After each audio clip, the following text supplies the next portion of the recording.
Prelims में आपके दो पेपर होते हैं। कट ऑफ निकलती है जीएस से, कट ऑफ बोलते हैं, जिससे आपका डिसाइड होगा कि आप प्रीलिम्स पास हो रहे नहीं हो रहे। पर आपका नंबर तभी आ पाएगा जब आप सी सैट में क्वालिफाई करें। अगर मान लीजिए आपके जीएस में कट ऑफ से ऊपर थे पर आप यहाँ पे डिस्क्वालीफाई हो गए तो आपको मुख्य परीक्षा लिखने का उस साल मौका नहीं मिलेगा। अब जो आपको करा रहा हूँ वो एक स्मार्ट तरीका करा रहा हूँ। इसमें क्या है, आपका पॉजिटिव टोन होती है उनकी, सकारात्मक होंगे, भविष्य की बात करेंगे, सोल्यूशन की बात करेंगे, समाधान की बात करेंगे। तो भारत में खाद्य सुरक्षा की संभावित समस्या तो है, वो भारत में क्या सभी देश में संभावित समस्या है। संभावित हम कैसे प्रश्न पढ़ के ही समझ लेते हैं कि ये एलिमिनेट कर दिया, वो ये स्टेटमेंट या ये कथन को हमने एलिमिनेट कर दिया, खारिज कर दिया, और बचे हुए स्टेटमेंट को कि ये उत्तर हो सकता है। उसके जो गोल्डन रूल्स होते हैं वो होता है, पहला, प्रीलिम्स में आपके दो पेपर होते हैं, ठीक है। हाँ, सी सैट और जीएस सामान्य अध्ययन का पेपर और सिविल सेवा एप्टीट्यूड टेस्ट। इसको पेपर 2 भी बोलते हैं, इसको पेपर 1 भी बोलते हैं, ठीक है। कट ऑफ निकलती है जीएस से, कट ऑफ बोलते हैं, जिससे आपका डिसाइड होगा कि आप प्रीलिम्स पास हो रहे नहीं हो रहे। पर आपका नंबर तभी आ पाएगा जब आप सी सैट में क्वालिफाई करें। क्वालिफाई करने के लिए आपको, क्योंकि जैसा मैंने बताया दोनों पेपर 200-200 नंबर के होते हैं, यहाँ पे आपको 66 नंबर चाहिए होते हैं। अगर आपके 66 या 66 से ऊपर है तो माना जाएगा कि आप सी सैट को क्वालिफाई कर गए। फिर ये देखा जाएगा कि आपके जीएस में कितने नंबर है। फिर जीएस में यदि आप कट ऑफ या कट ऑफ से ऊपर है तो फिर आपको मेंस या मुख्य परीक्षा लिखने का मौका मिलेगा। अगर मान लीजिए आपके जीएस में कट ऑफ से ऊपर थे पर आप यहाँ पे डिस्क्वालीफाई हो गए तो आपको मुख्य परीक्षा लिखने का उस साल मौका नहीं मिलेगा, ठीक है। तो सुमन चौधरी, आपको सुनाई दे रहा है सब कुछ, ठीक है, बने रहिए। तो ये चीज़, अब रीडिंग कॉम्प्रिहेंशन को करने के जो तरीके हैं, एक है कि ट्रेडिशनल तरीका, पौराणिक तरीके के तरीके जो पहले किया करते थे, ठीक है। उसमें क्या करते थे, जो पैसेज है आपका, परिच्छेद है, गद्यांश जो भी, उसको आपने पढ़ा, फिर आपने प्रश्न को पढ़ा, ठीक है, फिर आपने देखा कि हाँ ये उत्तर बन रहा है, ठीक है। इसका थोड़ा बेहतर तरीका आया जिसमें पहले प्रश्न को पढ़ लिया गया, फिर पैसेज को पढ़ा गया। पहले प्रश्न को पढ़ के डिमांड समझ ले कि हाँ ये पूछना जा रहा है, पैसेज में पढ़ते पढ़ते ढूंढते गए, जैसे ही जहाँ मिला उत्तर आपका हो गया।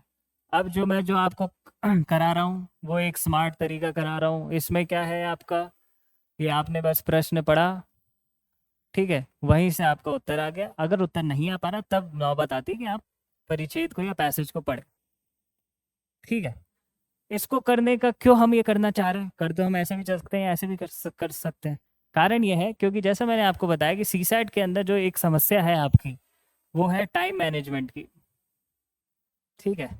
तो आपका जो टाइम मैनेजमेंट है वो बहुत स्ट्रांग होना चाहिए।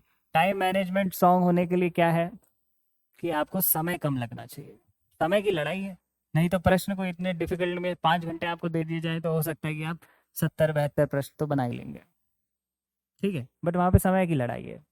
तो समय की लड़ाई है, इसलिए हम चाहते हैं कि हमारा समय बचे, ताकि अब हमारा समय बचेगा तो उससे क्या होगा, अगर ये आप फॉलो करते हैं तो इसका जो टारगेट है, ठीक है सुमन देखते जाइए, इसका जो टारगेट है वो ये है कि आप इसको 30 मिनट के अंदर अंदर पूरे जो भी 26, 27, 28 प्रश्न है वो कर दीजिए। बचा हुआ जो 110 में से 30 मिनट हटा दिया आपने, 10 मिनट कहाँ गए, ओमार के बबल भरने के लिए आपने अलोकेट कर रखे हैं।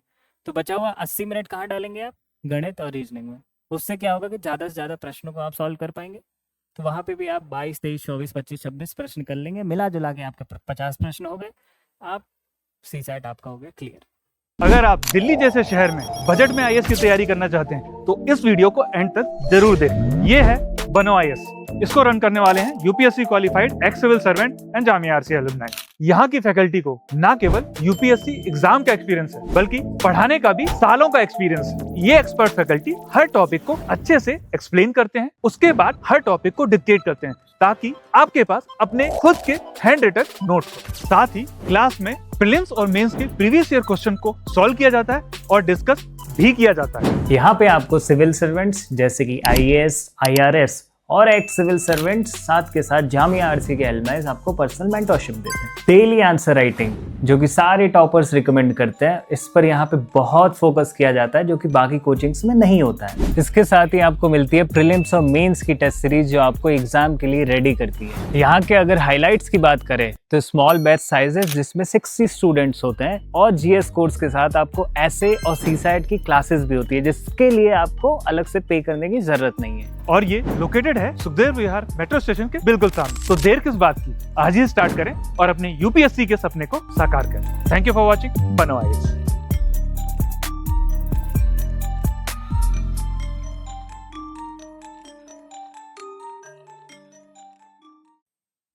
समझे बात को? ठीक है, तो ये स्ट्रैटेजी इसलिए हम इसको कर रहे हैं।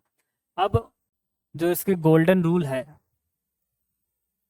कि करते क्या है, हम इसमें हम कैसे प्रश्न पढ़ के ही समझ लेते हैं कि ये एलिमिनेट कर दिया, वो ये स्टेटमेंट या ये कथन को हमने एलिमिनेट कर दिया, खारिज कर दिया, और बचे हुए स्टेटमेंट को कि ये उत्तर हो सकता है। उसके जो गोल्डन रूल्स होते हैं वो होता है, पहला, वो सारे स्टेटमेंट कथन ही होते हैं ना उसके अंदर, कि हाँ ये कौन सा ऑथर के द्वारा सबसे बढ़िया कथन है, लॉजिकल है, तार्किक है, इसी तरीके। तो कथन में क्या देखते हैं आप, जो कथन गलत होते हैं उनकी विशेषताएं बता रहा हूँ। अतार्किक, ठीक है, तो लॉजिकल टाइप के होते हैं वो, जिनमें तर्क नहीं होता, तर्कहीन, इर्रेशनल टाइप के, ठीक है। फिर नेगेटिव टोन, नकारात्मक, ठीक है, तो नकारात्मक उनका लहजा होता है।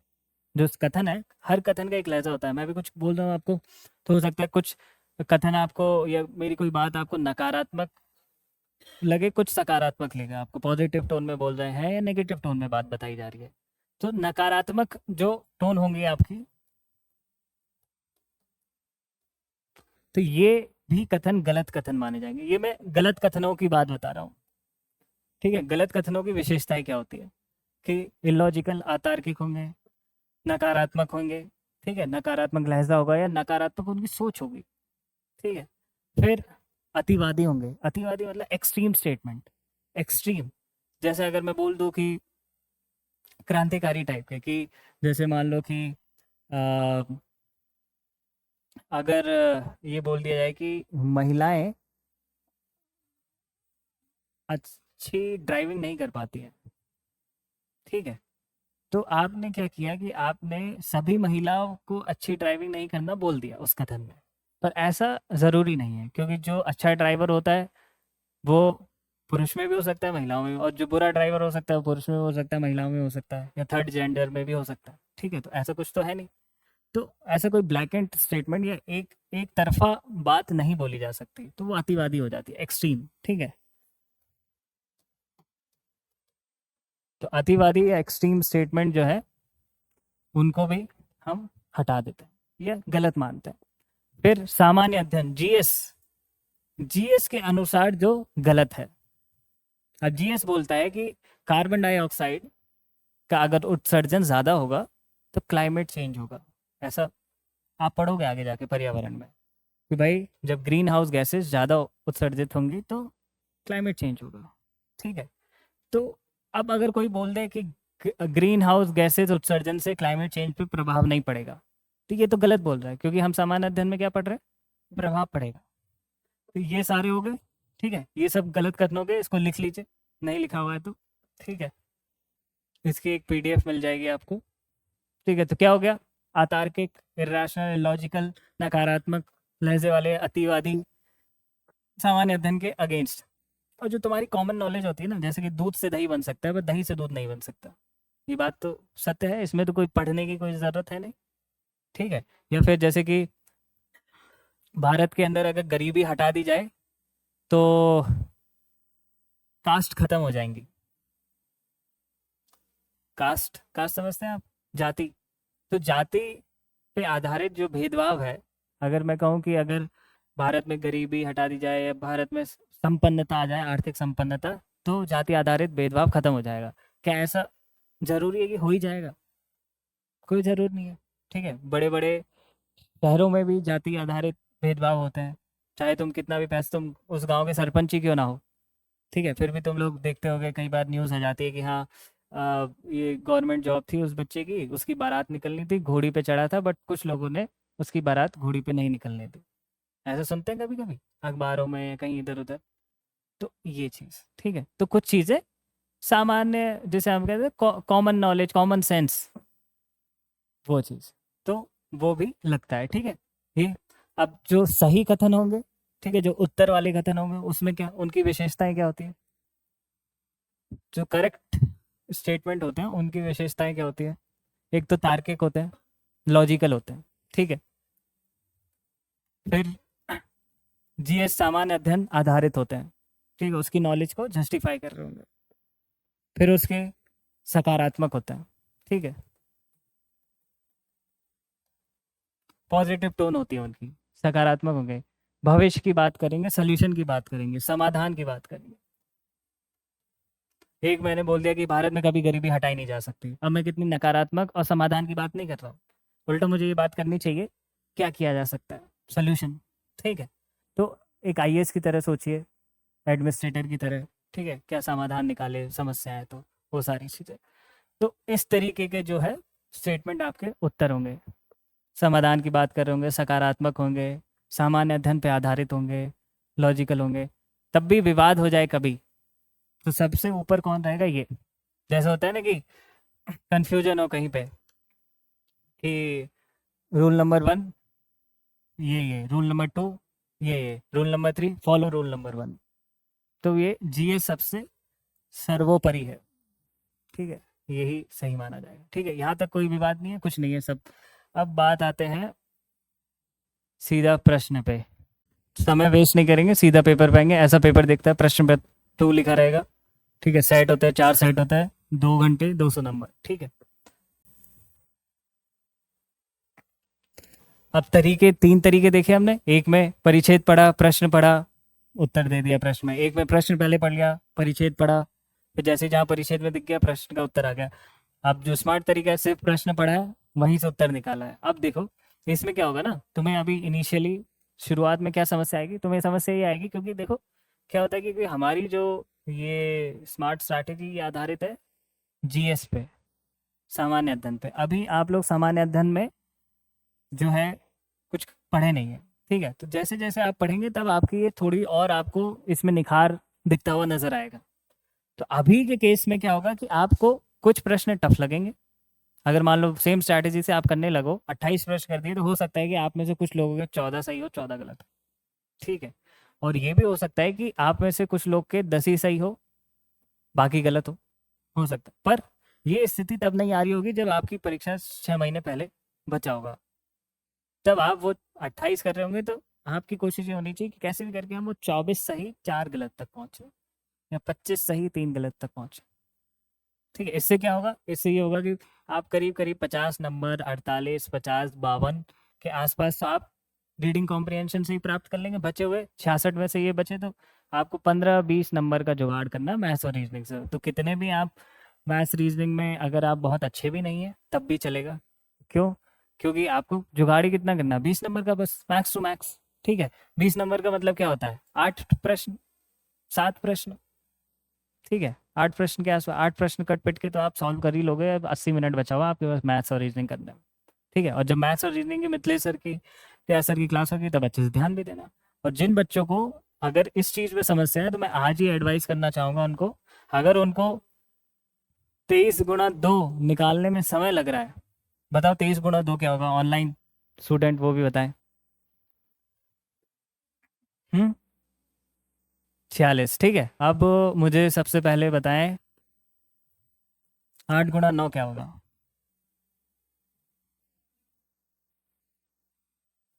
अगर मान लो कि इसे आपसे पहले कोई जब जवाब दे रहा है, उसके 5 सेकंड तक भी आपको क्लिक नहीं हो रहा है, तो ये मान के चलिए कि आपका जो बेसिक गणित है, गुणा भाग, इन सब में थोड़ी सी दिक्कत है। तो कोशिश करें कि आप उस पर काम करना अभी से चालू करें। ठीक है, ताकि जब आपकी क्लास जब चलने लगेगी गणित की, तब आपके पास इतना मौका नहीं मिल पाएगा कि बेसिक गुणा भाग, क्योंकि फराटे चल रही होगी वो। ठीक है, अब आपको पढ़ाया गया, मान लो क्या कहते हैं, टाइम एंड वर्क। ठीक है, अब वहाँ कैलकुलेशन हो रही है और तुम वो प्रैक्टिस भी करवाते हैं सर, तो उसमें अगर तुम्हें वक्त लग रहा है या तुम वो प्रैक्टिस क्लास में भी नहीं कर पा रहे हो साथ के साथ, तो फिर तुम पीछे रह जाओगे बाकी सबसे। अगर तुम्हें नॉर्मल कैलकुलेशन में या फिर 343 और 59 जोड़ने में बहुत ज़्यादा वक्त लग रहा है, इसका मतलब आपको थोड़ा बहुत हल्का फुल्का कर देना। अब करे कहाँ से? सीधी सी बात है, 5वीं 6वीं 7वीं 8वीं की जो गणित की किताब होती है, एनसीईआरटी सही है, कोई सी भी आपके स्टेट की पीसीएस की सॉरी स्टेट बोर्ड की सही, डाउनलोड करिए उसकी पीडीएफ नॉर्मल, तो बीच बीच में देखते रहे 15-20 मिनट रोज, 15-20 मिनट, या कहीं यूट्यूब पे जो है वीडियो देख लिया, 5वीं गणित पढ़ा रहा है कोई, 6वीं गणित पढ़ा, नॉर्मल कैलकुलेशन वगैरह आप अपनी मजबूत करके रखें, ठीक है। तो उससे आपको समस्या नहीं आएगी। समस्या क्या आएगी मैं बताता हूँ। समस्या ये आती है कि जब आपका गणित चालू होता है तब आप उस नॉर्मल कैलकुलेशन में ही फंस जाते हैं, तो आप बाकी अन्य विद्यार्थियों से थोड़े से पीछे पड़ जाते हैं, ठीक है। क्योंकि होगा क्या कि मान लो सर ने प्रश्न समझा दिया कंसेप्ट, फिर सर ने प्रश्न यहाँ पे दे दिया कि हाँ चलिए ठीक है 3 मिनट 2 मिनट में सॉल्व करिए, आप अपने रजिस्टर में सॉल्व कर रहे हैं उस वक्त, ठीक है। कुछ विद्यार्थियों ने उत्तर निकाल लिया, आप जो हो जब तक सर कि हाँ अब समय ओवर हो गया अब बताते, तो तब तक आपका उत्तर नहीं आ पा रहा है। मान लीजिए कुछ कैलकुलेशन गड़बड़ हो रही है, कैलकुलेशन में बहुत समय लग रहा है, तो अब क्या होगा ना कि आपको वो कॉन्फिडेंस आ नहीं पाएगा कभी उस टॉपिक को लेकर। क्यों? क्योंकि आपका उत्तर आपके आंखों के सामने नहीं आ पाया है अभी तक, तो उससे कॉन्फिडेंस बिल्डिंग नहीं हो पाएगी, तो फिर आप उसमें थोड़े पीछे पीछे पिछड़ते ही चले जाएंगे, ठीक है। तो ये मेरी एक एडवाइस है छोटी सी। पहला प्रश्न देखेंगे हम, ठीक है। अब आपका काम क्या है? आपका काम है कथन को पढ़ना, ठीक है। उसको आपके जो गोल्डन रूल्स अभी लिखाए गए, क्या लिखाए गए कि किन कथनों को हम एलिमिनेट करते हैं? अतार्किक, जिसमें लॉजिक नहीं होता है, जिसमें रैशनल नहीं है। फिर कौन से कथन जो बहुत नकारात्मक है, नकारात्मक लहजा टोन है, या नकारात्मक उनका पर्सपेक्टिव है, सोच, या फिर जो सामान्य अध्ययन के अनुरूप नहीं है, विपरीत है, ठीक है। सामान्य अध्ययन की knowledge, normal history, polity, geography, environment जो आप लोग नॉर्मल पढ़ते हैं, इकोनॉमी, साइंस, और अतिवादी स्टेटमेंट जो बहुत एक्सट्रीम है, एक्सट्रीम, ठीक है। एक्सट्रीम स्टेटमेंट, क्रांतिकारी विचार, तुमने कुछ भी अगर ऐसा बोल दिया जो हर वक्त मान्य नहीं है तो वो कट जाएगा। अगर मैंने बोल दिया कि सपोज मैंने कुछ ऐसा बोल दिया कि दिल्ली मेट्रो विश्व की सबसे बेहतर मेट्रो है, ठीक है, तो इसका प्रमाण क्या है? कोई प्रमाण नहीं है, कुछ नहीं है। कैसे बताएं हम कि सबसे बेहतर मेट्रो? हो सकता है कि इससे भी बेहतर कोई मेट्रो हो, तो आपने काट दिया, ठीक है। तो अगर उसका प्रमाण है, जैसे कि मान लो कि अब कि इस साल सपोज रैंक 1 XYZ पर्सन आया था यूपीएससी के अंदर, वो है, वो प्रमाण तो वही आया था, ठीक है, तो वो कथन सही है। भले वो एक्सट्रीम जाए कि हाँ इसी की रैंक 1 आई थी और कोई नहीं था रैंक 1 में 2024, सत्य होगा ना, भले ही वो जो है प्रमाण, ठीक है।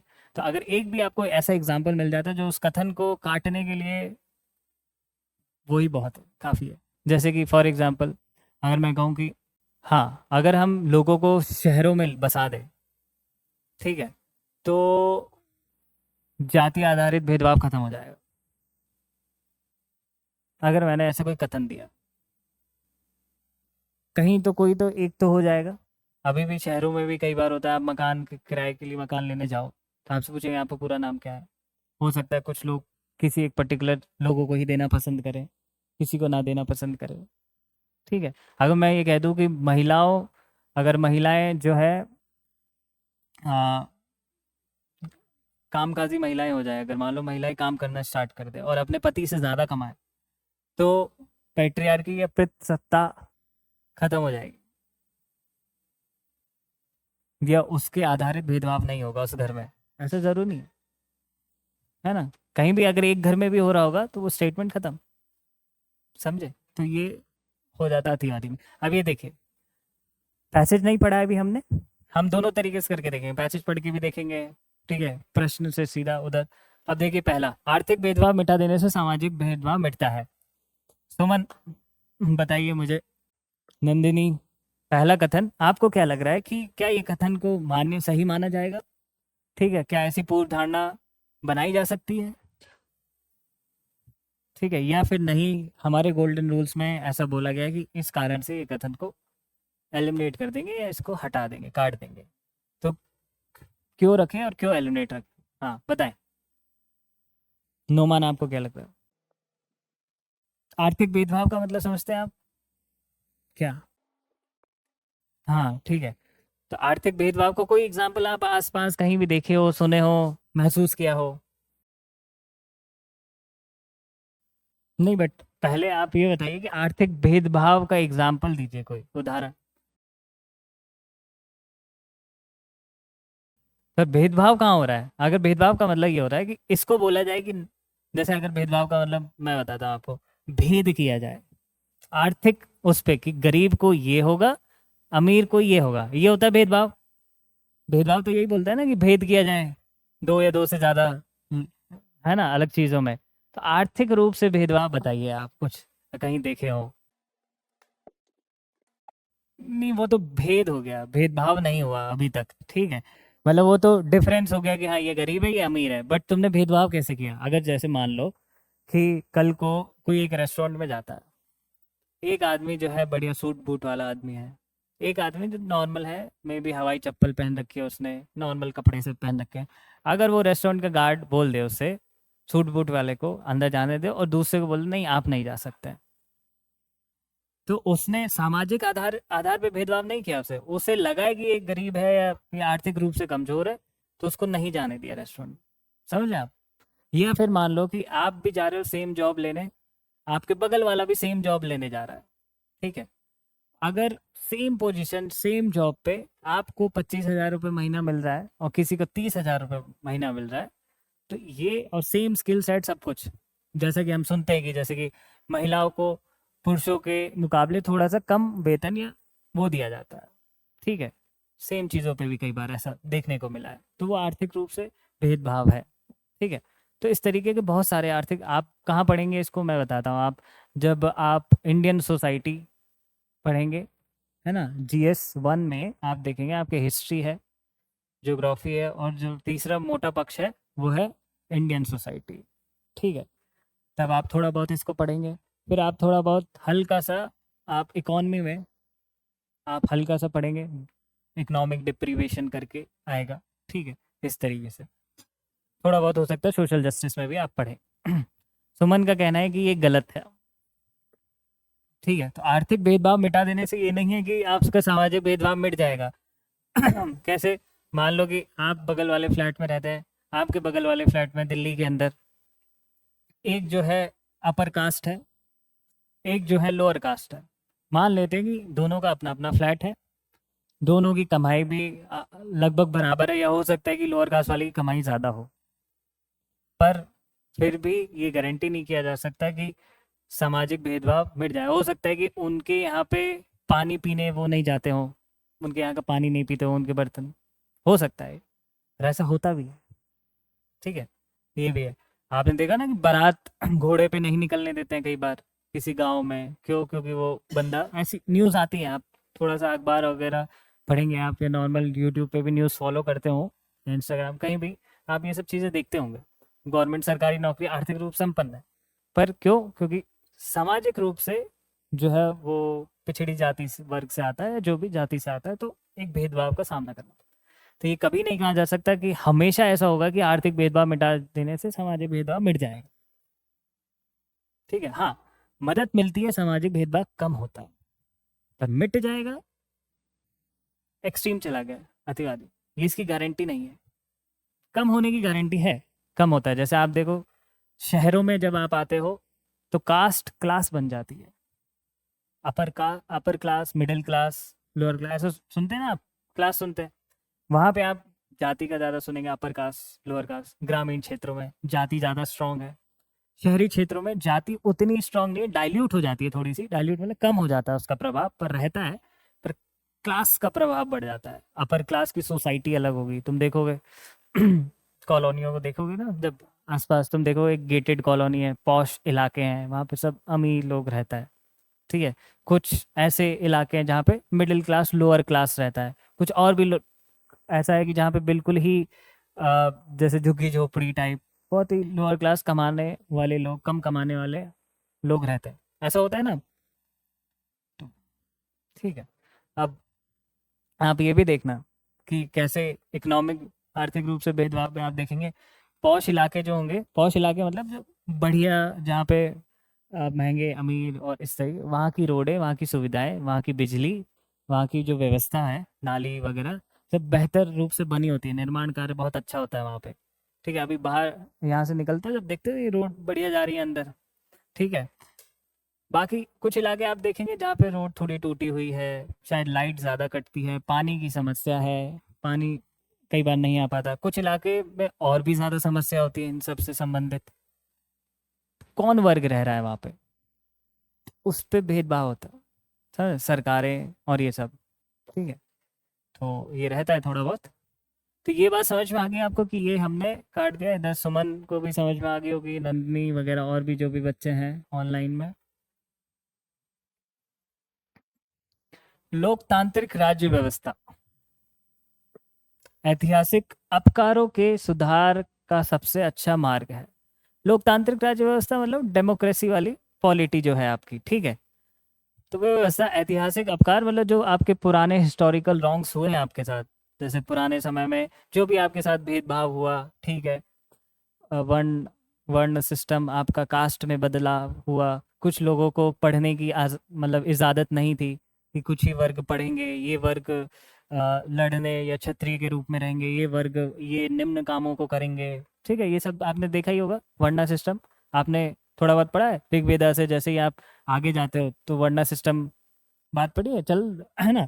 तो वो सारी चीज़ें तो इतिहास में पुराने समय काफ़ी सारे गलत आप लोगों के साथ हुआ, अपकार हुए, बेसिकली इनजस्टिस, जो भी रॉन्ग डूइंग्स, अगर उनको सुधारना है तो उसका सबसे अच्छा मार्ग लोकतांत्रिक राज्य व्यवस्था है।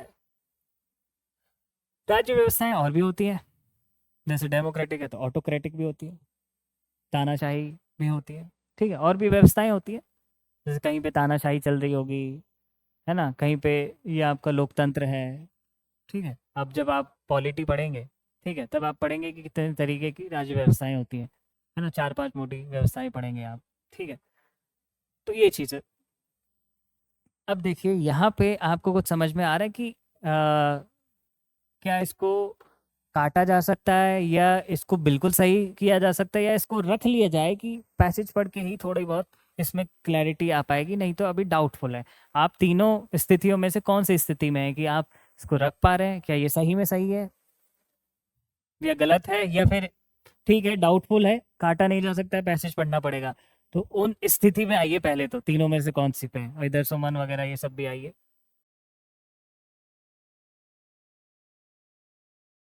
क्या ये कहा जा सकता है कि लोकतांत्रिक सबसे अच्छा मार्ग का मतलब ये हो, इससे अच्छा कोई और मार्ग नहीं है?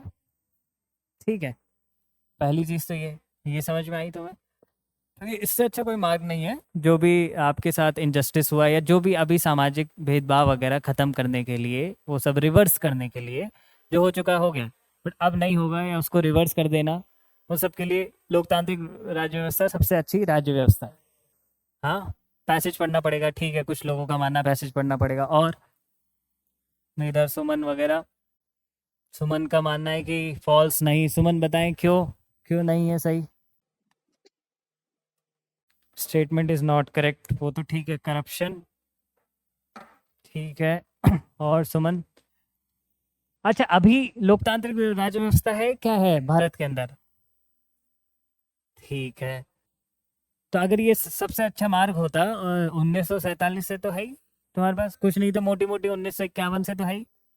ठीक है, अब आप ये बताइए, क्या सामाजिक भेदभाव या इस तरीके की चीज़ें खत्म हुई, या जो भी हुआ था उसको क्या हमने वो कर दिया? चलो नहीं कर पाए, तो अब कैसे कहते कि सबसे अच्छा मार्ग है? फिर बताओ, अच्छा मार्ग होता तो बहुत साल हो गए। कॉन्स्टिट्यूशन में लिखा होना, या संविधान में लिखा होना, या कानून बना हुआ होना, और उसका जमीन धरातल पे होना, वो एक अलग चीज़ है। ठीक है, तो सबसे अच्छा मार्ग हो सकता है, इससे बेहतर मार्ग भी हो कोई। ठीक है, अब बात ये आती है कि इससे बेहतर मार्ग क्या है फिर, पर वो तो मेरा प्रश्न है नहीं, बट मुझे एक एग्जांपल मिल गया कि अगर ये सबसे बेहतर मार्ग होता होता तो आज भी हो रही हैं चीज़ें, समझो। तो अब मान लेते हैं कि किसी को नहीं पता लगा, कुछ किसी ने ऐसा सोचा ही नहीं जैसे मैं सोचना चाह रहा हूँ। मान लेते हैं हम पैसेज पढ़ने की कोशिश करते हैं, जब भी हम डाउटफुल होते हैं किसी चीज़ में, मतलब कि हमें नहीं समझ में आ रहा कि ये इसको काटा जा सकता है या रखा जाए, थोड़ा बहुत डाउट है तो हम पैसेज पढ़ने की प्रयत्न करते हैं। तो अभी तुम्हें आंसर कंक्लूड नहीं हो पा रहा है, पर तुम्हें इतना पता है कि एक तो नहीं होगा। तो तुम्हें इतना तो पता लग गया कि क्या नहीं हो सकता, ए और सी नहीं हो सकता, है ना? या तो उत्तर बी है या फिर डी है, यही है ना? ये इस बात पे तो तुम लोग राजी हो? तो चलो पैसेज पढ़ के देखते हैं, परिच्छेद। तो परिच्छेद इनका है यहाँ पे। अब पैसेज पढ़ने के बाद आपको क्या महसूस हो रहा है? कुछ किसी ने अगर पूरा पढ़ लिया हो कि कुछ कंक्लूड हो पा रहा हो? क्यों?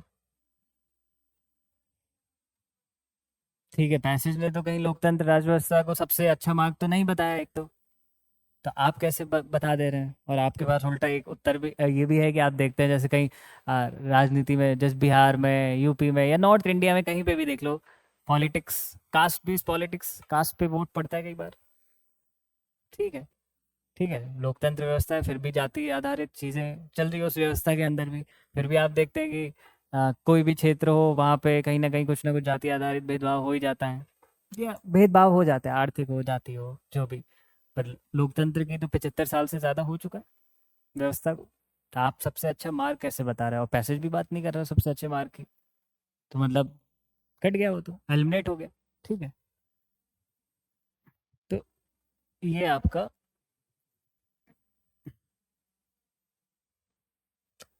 सबसे अच्छा मार्क, मतलब इससे अच्छा कुछ नहीं, मतलब इसने एक्सट्रीम बोल दिया कि भाई यही है, इससे बेहतर कुछ नहीं है। तो जब भी अतिवादी होने लगे कथन, तो कान खड़े कर लो अपने हमेशा, और तुम्हारा बस यही एक वो होना चाहिए उस वक्त दायित्व, तो कोई एक मिल जाए बस उदाहरण, तो मतलब कट गया है।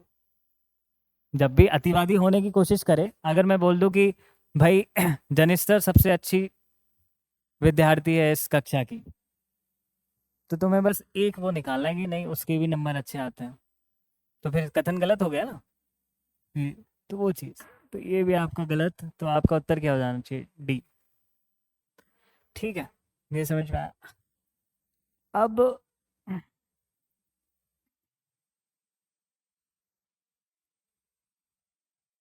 इस प्रश्न के अंदर सुमन ने सही बताया था कि देखिए क्या है कि कुछ समस्याएं है, करप्शन हुआ, डिस्क्रिमिनेशन हुआ, इस तरीके की वो बात कहना चाह रही थी, लोकतंत्र के होते हुए भी, व्यवस्था के होते हुए भी। तो ठीक है, सही सोच रही थी। तो अब इसको देखिए, फर्स्ट वाले को, अस्पृश्यता, अनटचेबिलिटी, छूत अछूत। ठीक है, राजनीतिक सिद्धांतकार, मतलब पॉलिटिकल थ्योरिस्ट। ठीक है, मतलब जो इंसान पॉलिटिक्स पे बात करता है वो सब थ्योरिस्ट ही है, पॉलिटिकल, है ना, जो सिद्धांत देते हो, है ना? कहाँ पे, कौन सा state, A B C D में कहाँ है? इसमें है। इस पूरे परिच्छेद में मुख्य विचार कौन सा उभर के या निकल के आता है ना?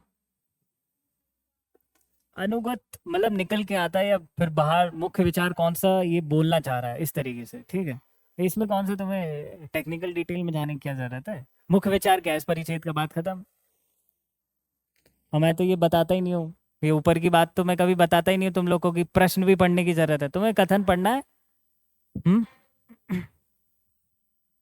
मतलब कि ये होना ही होना है, इसको रोका नहीं जा सकता, ये होकर ही रहेगा। और बताओ, और किसी शब्द का मतलब? तो चलो ए स्टेटमेंट पे आते हैं सबसे पहले। भारत में अनटचेबिलिटी को पॉलिटिकल थ्योरिस्ट ने गंभीरता से नहीं लिया, इसके बारे में क्या विचार है आपके? गलत है, सही है, या पैसेज पढ़ना पड़ेगा? हम्म, सही सही कौन बोल रहा है? आकिल बोल रहा है, हाँ बताओ सर। तो गलत क्यों है, आकिल बताओ। ठीक, ठीक है, चलो अगर मैं ऐसे कहूँ, क्या अंबेडकर को आप राजनीतिक सिद्धांतकार बोल सकते हैं? नहीं बोल सकते, क्यों? सिद्धांतकार कौन होता है? जो चर्चा कर दे, जो बात बोल दे, वही सिद्धांतकार है। ठीक है, गांधी जी फिलोसफर भी थे, गांधी जी लॉयर भी थे, टीचर भी थे, पॉलिटिकल थ्योरिस्ट भी थे, सोशल रिफॉर्मर भी थे, सब कुछ थे गांधी जी। ठीक है, तो उसको तुम ये मत ऐसे मत सोचो कि सिद्धांतकार का मतलब ये होता है कि बहुत बड़ा कोई अकेडमिशियन जो किताब लिखे या कुछ वो हो, जो जो है ना क्या कहते हैं, विचार रखता हो, बातें बोलता हो उस टॉपिक पे, वो सब हो जाता है। अकेडमिशियन कौन होता है? अकेडमिक्स की बातें करता है। टीचर कौन होता है? अब बीएड करना जरूर थोड़ी है टीचर बनने के लिए, ठीक है? तो वो वाली बात। हाँ, तो बोलो क्या बोलना चाह रहे थे। ठीक है, तो अगर तुम्हें एक भी व्यक्ति मिल जाए ना जिसने गंभीरता से ले लिया हो उसको, तो ये कथन गलत हो जाएगा। कैसे? अगर मैं कहूँ कि बनो आईएएस में टीचरों ने अच्छा नहीं पढ़ाया, तो अगर मान लो तुम्हें एक भी टीचर मिल गया ना जिसने अच्छा पढ़ाया, तो वो कथन गलत हो जाएगा। ठीक है, तो उस तरीके से।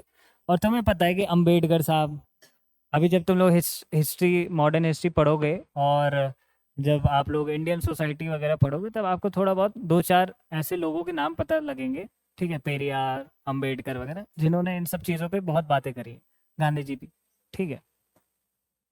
तो ये तुम्हारा हो गया रॉन्ग स्टेटमेंट, कथन।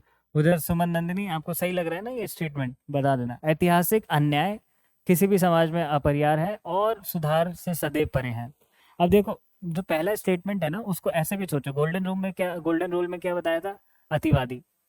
तो आपने सभी पॉलिटिकल थ्योरिस्ट को ये बोल दिया कि उन्होंने गंभीरता से नहीं लिया। अगर एक भी पॉलिटिकल थ्योरिस्ट ने इसे गंभीरता से ले लिया होगा, तो ये कथन खत्म, एलिमिनेट। अब देखिए यहाँ पे किसी भी मतलब ऐसे शब्दों का प्रयोग होना जिससे स्टेटमेंट के, कथन के अंदर अतिवादीपन बढ़ रहा हो, ठीक है? तो किसी भी समाज में अपरिहार्य है और सुधार से सदैव परे है। इन सब से क्या हो रहा है कि स्टेटमेंट के अंदर एक्सट्रीमनेस बढ़ रही है, ठीक है? पहली चीज। दूसरी चीज, आपने क्या बोला कि जो हिस्टोरिकल इनजस्टिस है या ऐतिहासिक अन्याय हुआ है, वो कोई भी समाज हो उसमें होना ही होना है, और उसमें सुधार भी नहीं हो सकता, सदैव परे है। तो आपने सभी समाज के लिए बोल दिया कि कोई सा भी समाज हो उसमें हिस्टोरिकल इनजस्टिस होगा ही होगा, और उसको कभी रिपेयर नहीं किया जा सकता। तो इसलिए ये बहुत ज़्यादा अतिवादी स्टेटमेंट हो गया। रिपेयर करना चाहेंगे तो हो भी जाएगा। सही बात है, नकारात्मक भी है और अतिवादी भी है। तो ये चीज, सामाजिक भेदभाव और वंचन की जड़ें दोषपूर्ण अर्थव्यवस्थाओं में है। सोशल डिस्क्रिमिनेशन एंड डेप्रीवेशन, ठीक है? वंचन, वंचित रख देना, ठीक है? जैसे कि शादी में आपको नहीं बुलाया गया, अगर आप एक निम्न जाति से आते हैं, मान लो, ठीक है? वंचन का मतलब आपको लेफ्ट आउट कर दिया गया, वंचित रख दिया गया। अब वो चाहे इकोनॉमिक डेप्रीवेशन हो, सोशल डेप्रीवेशन हो, सामाजिक इकोनॉमिक अर्थ। तो सामाजिक भेदभाव और वंचन की जड़ें दोषपूर्ण अर्थव्यवस्थाओं में है। मतलब कि जैसा इकोनॉमिक स्ट्रक्चर है, ये अर्थव्यवस्था है, वो खुद ही खराब है, दोषपूर्ण अर्थव्यवस्था है, इसीलिए सामाजिक भेदभाव और वंचन हो रहा है। जैसे कि दोषपूर्ण अर्थव्यवस्था की अगर बात की जाए, वर्ण सिस्टम में आप जब देखेंगे कि 4 वर्ण जो है कि इनका काम ये है, मतलब लेबर डिवीजन है उसमें, कि भाई पढ़ाएंगे कौन? ये। लड़ने या फिर इस तरीके का कार्य कौन करेगा? ये, ठीक है? राज या लड़ने वाला काम। कि ट्रेड कौन करेगा? ये। निम्न कार्य कौन करेगा? ये। लेबर का डिवीजन है ना, ऑक्यूपेशन का डिवीजन, यही बोला जाता है ना वर्ण सिस्टम को, ठीक है? तो है तो वो भी दोषपूर्ण अर्थव्यवस्था। लेबर ऑक्यूपेशन क्या है? अर्थव्यवस्था, इकोनॉमी से रिलेटेड है ना, ऑक्यूपेशन कार्य, ठीक है तो वो भी। पर इसने बोल दिया कि सबकी जड़ें उसी व्यवस्था, एक आदमी या एक कारण को ठीकरा फोड़ दिया उस पे। अभी क्या होता है ना कि सामाजिक भेदभाव या सामाजिक वंचन सिर्फ एक कारण की वजह से नहीं हो रहा होता, कॉम्प्लेक्स है, बहुत सारे मल्टीपल कारण हैं जिनकी वजह से चल रहा है। तो अभी भी मान लेता हूँ कि मैं आप ये नहीं सोच पाते हैं, तो आप इसको यहाँ पे रख सकते हैं कि चलिए ठीक है, पैसेज पढ़ेंगे।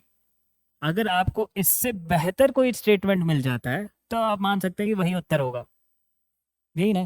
तो अभी देखते हैं डी क्या इससे बेहतर है क्या। डी में भी हमें डाउट है, और सी और डी में जब हमें डाउट है तो हमें क्या करना पड़ेगा? पैसेज पढ़ना पड़ेगा, सीधी सी बात, ठीक है?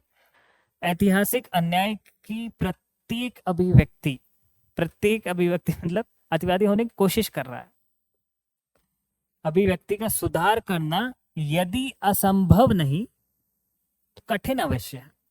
अगर ये बोल देता कि ऐतिहासिक अन्याय की प्रत्येक अभिव्यक्ति का सुधार करना असंभव है, तब हम इसे काट देते हैं, क्योंकि ये अतिवादी हो गया, एक्सट्रीम हो गया। कोई तो एक इनजस्टिस हुआ होगा जिसका संभव होगा रिपेयर करना उसे, बट इसने बोला कि ठीक है असंभव तो नहीं है, कठिन है। तो यहाँ पे अतिवादी होने की कोशिश किया, बट नीचे जाके वो मॉडरेट हो गया। तो पूरा स्टेटमेंट कथन मॉडरेट हो गया, एक्सट्रीम नहीं बना कि हाँ ठीक है डिफिकल्ट है, ठीक है, बट इम्पॉसिबल तो नहीं है। ठीक है, तो इसलिए आप इसको काट नहीं सकते। अब इसको भी आपको रखना होगा, ये भी बेहतर है, ये ठीक है मे भी उतना बेहतर नहीं है, पर फिर भी अभी आपकी जितनी समझ है उस हिसाब से आपको पैसेज पढ़ना चाहिए। जब आपकी समझ उतनी स्ट्रांग हो जाए कि हाँ सी को भी काट देंगे, अब डी ही उत्तर है, तब आप अभी आप मान लीजिए पैसेज को पढ़ते हैं। यदि पैसेज आपने पढ़ाई हुआ है, अभी पिछले प्रश्न के लिए आपको बताने की कोशिश की थी मैंने आपको, ठीक है, ऐसे आपको ज़रूरत नहीं थी इसमें, समझ के अनुसार आप कर लेंगे, बट अभी अभी जैसे आपने पढ़ा ना, वापस पढ़ लीजिए, जैसे मैं आपको दिखा देता हूँ।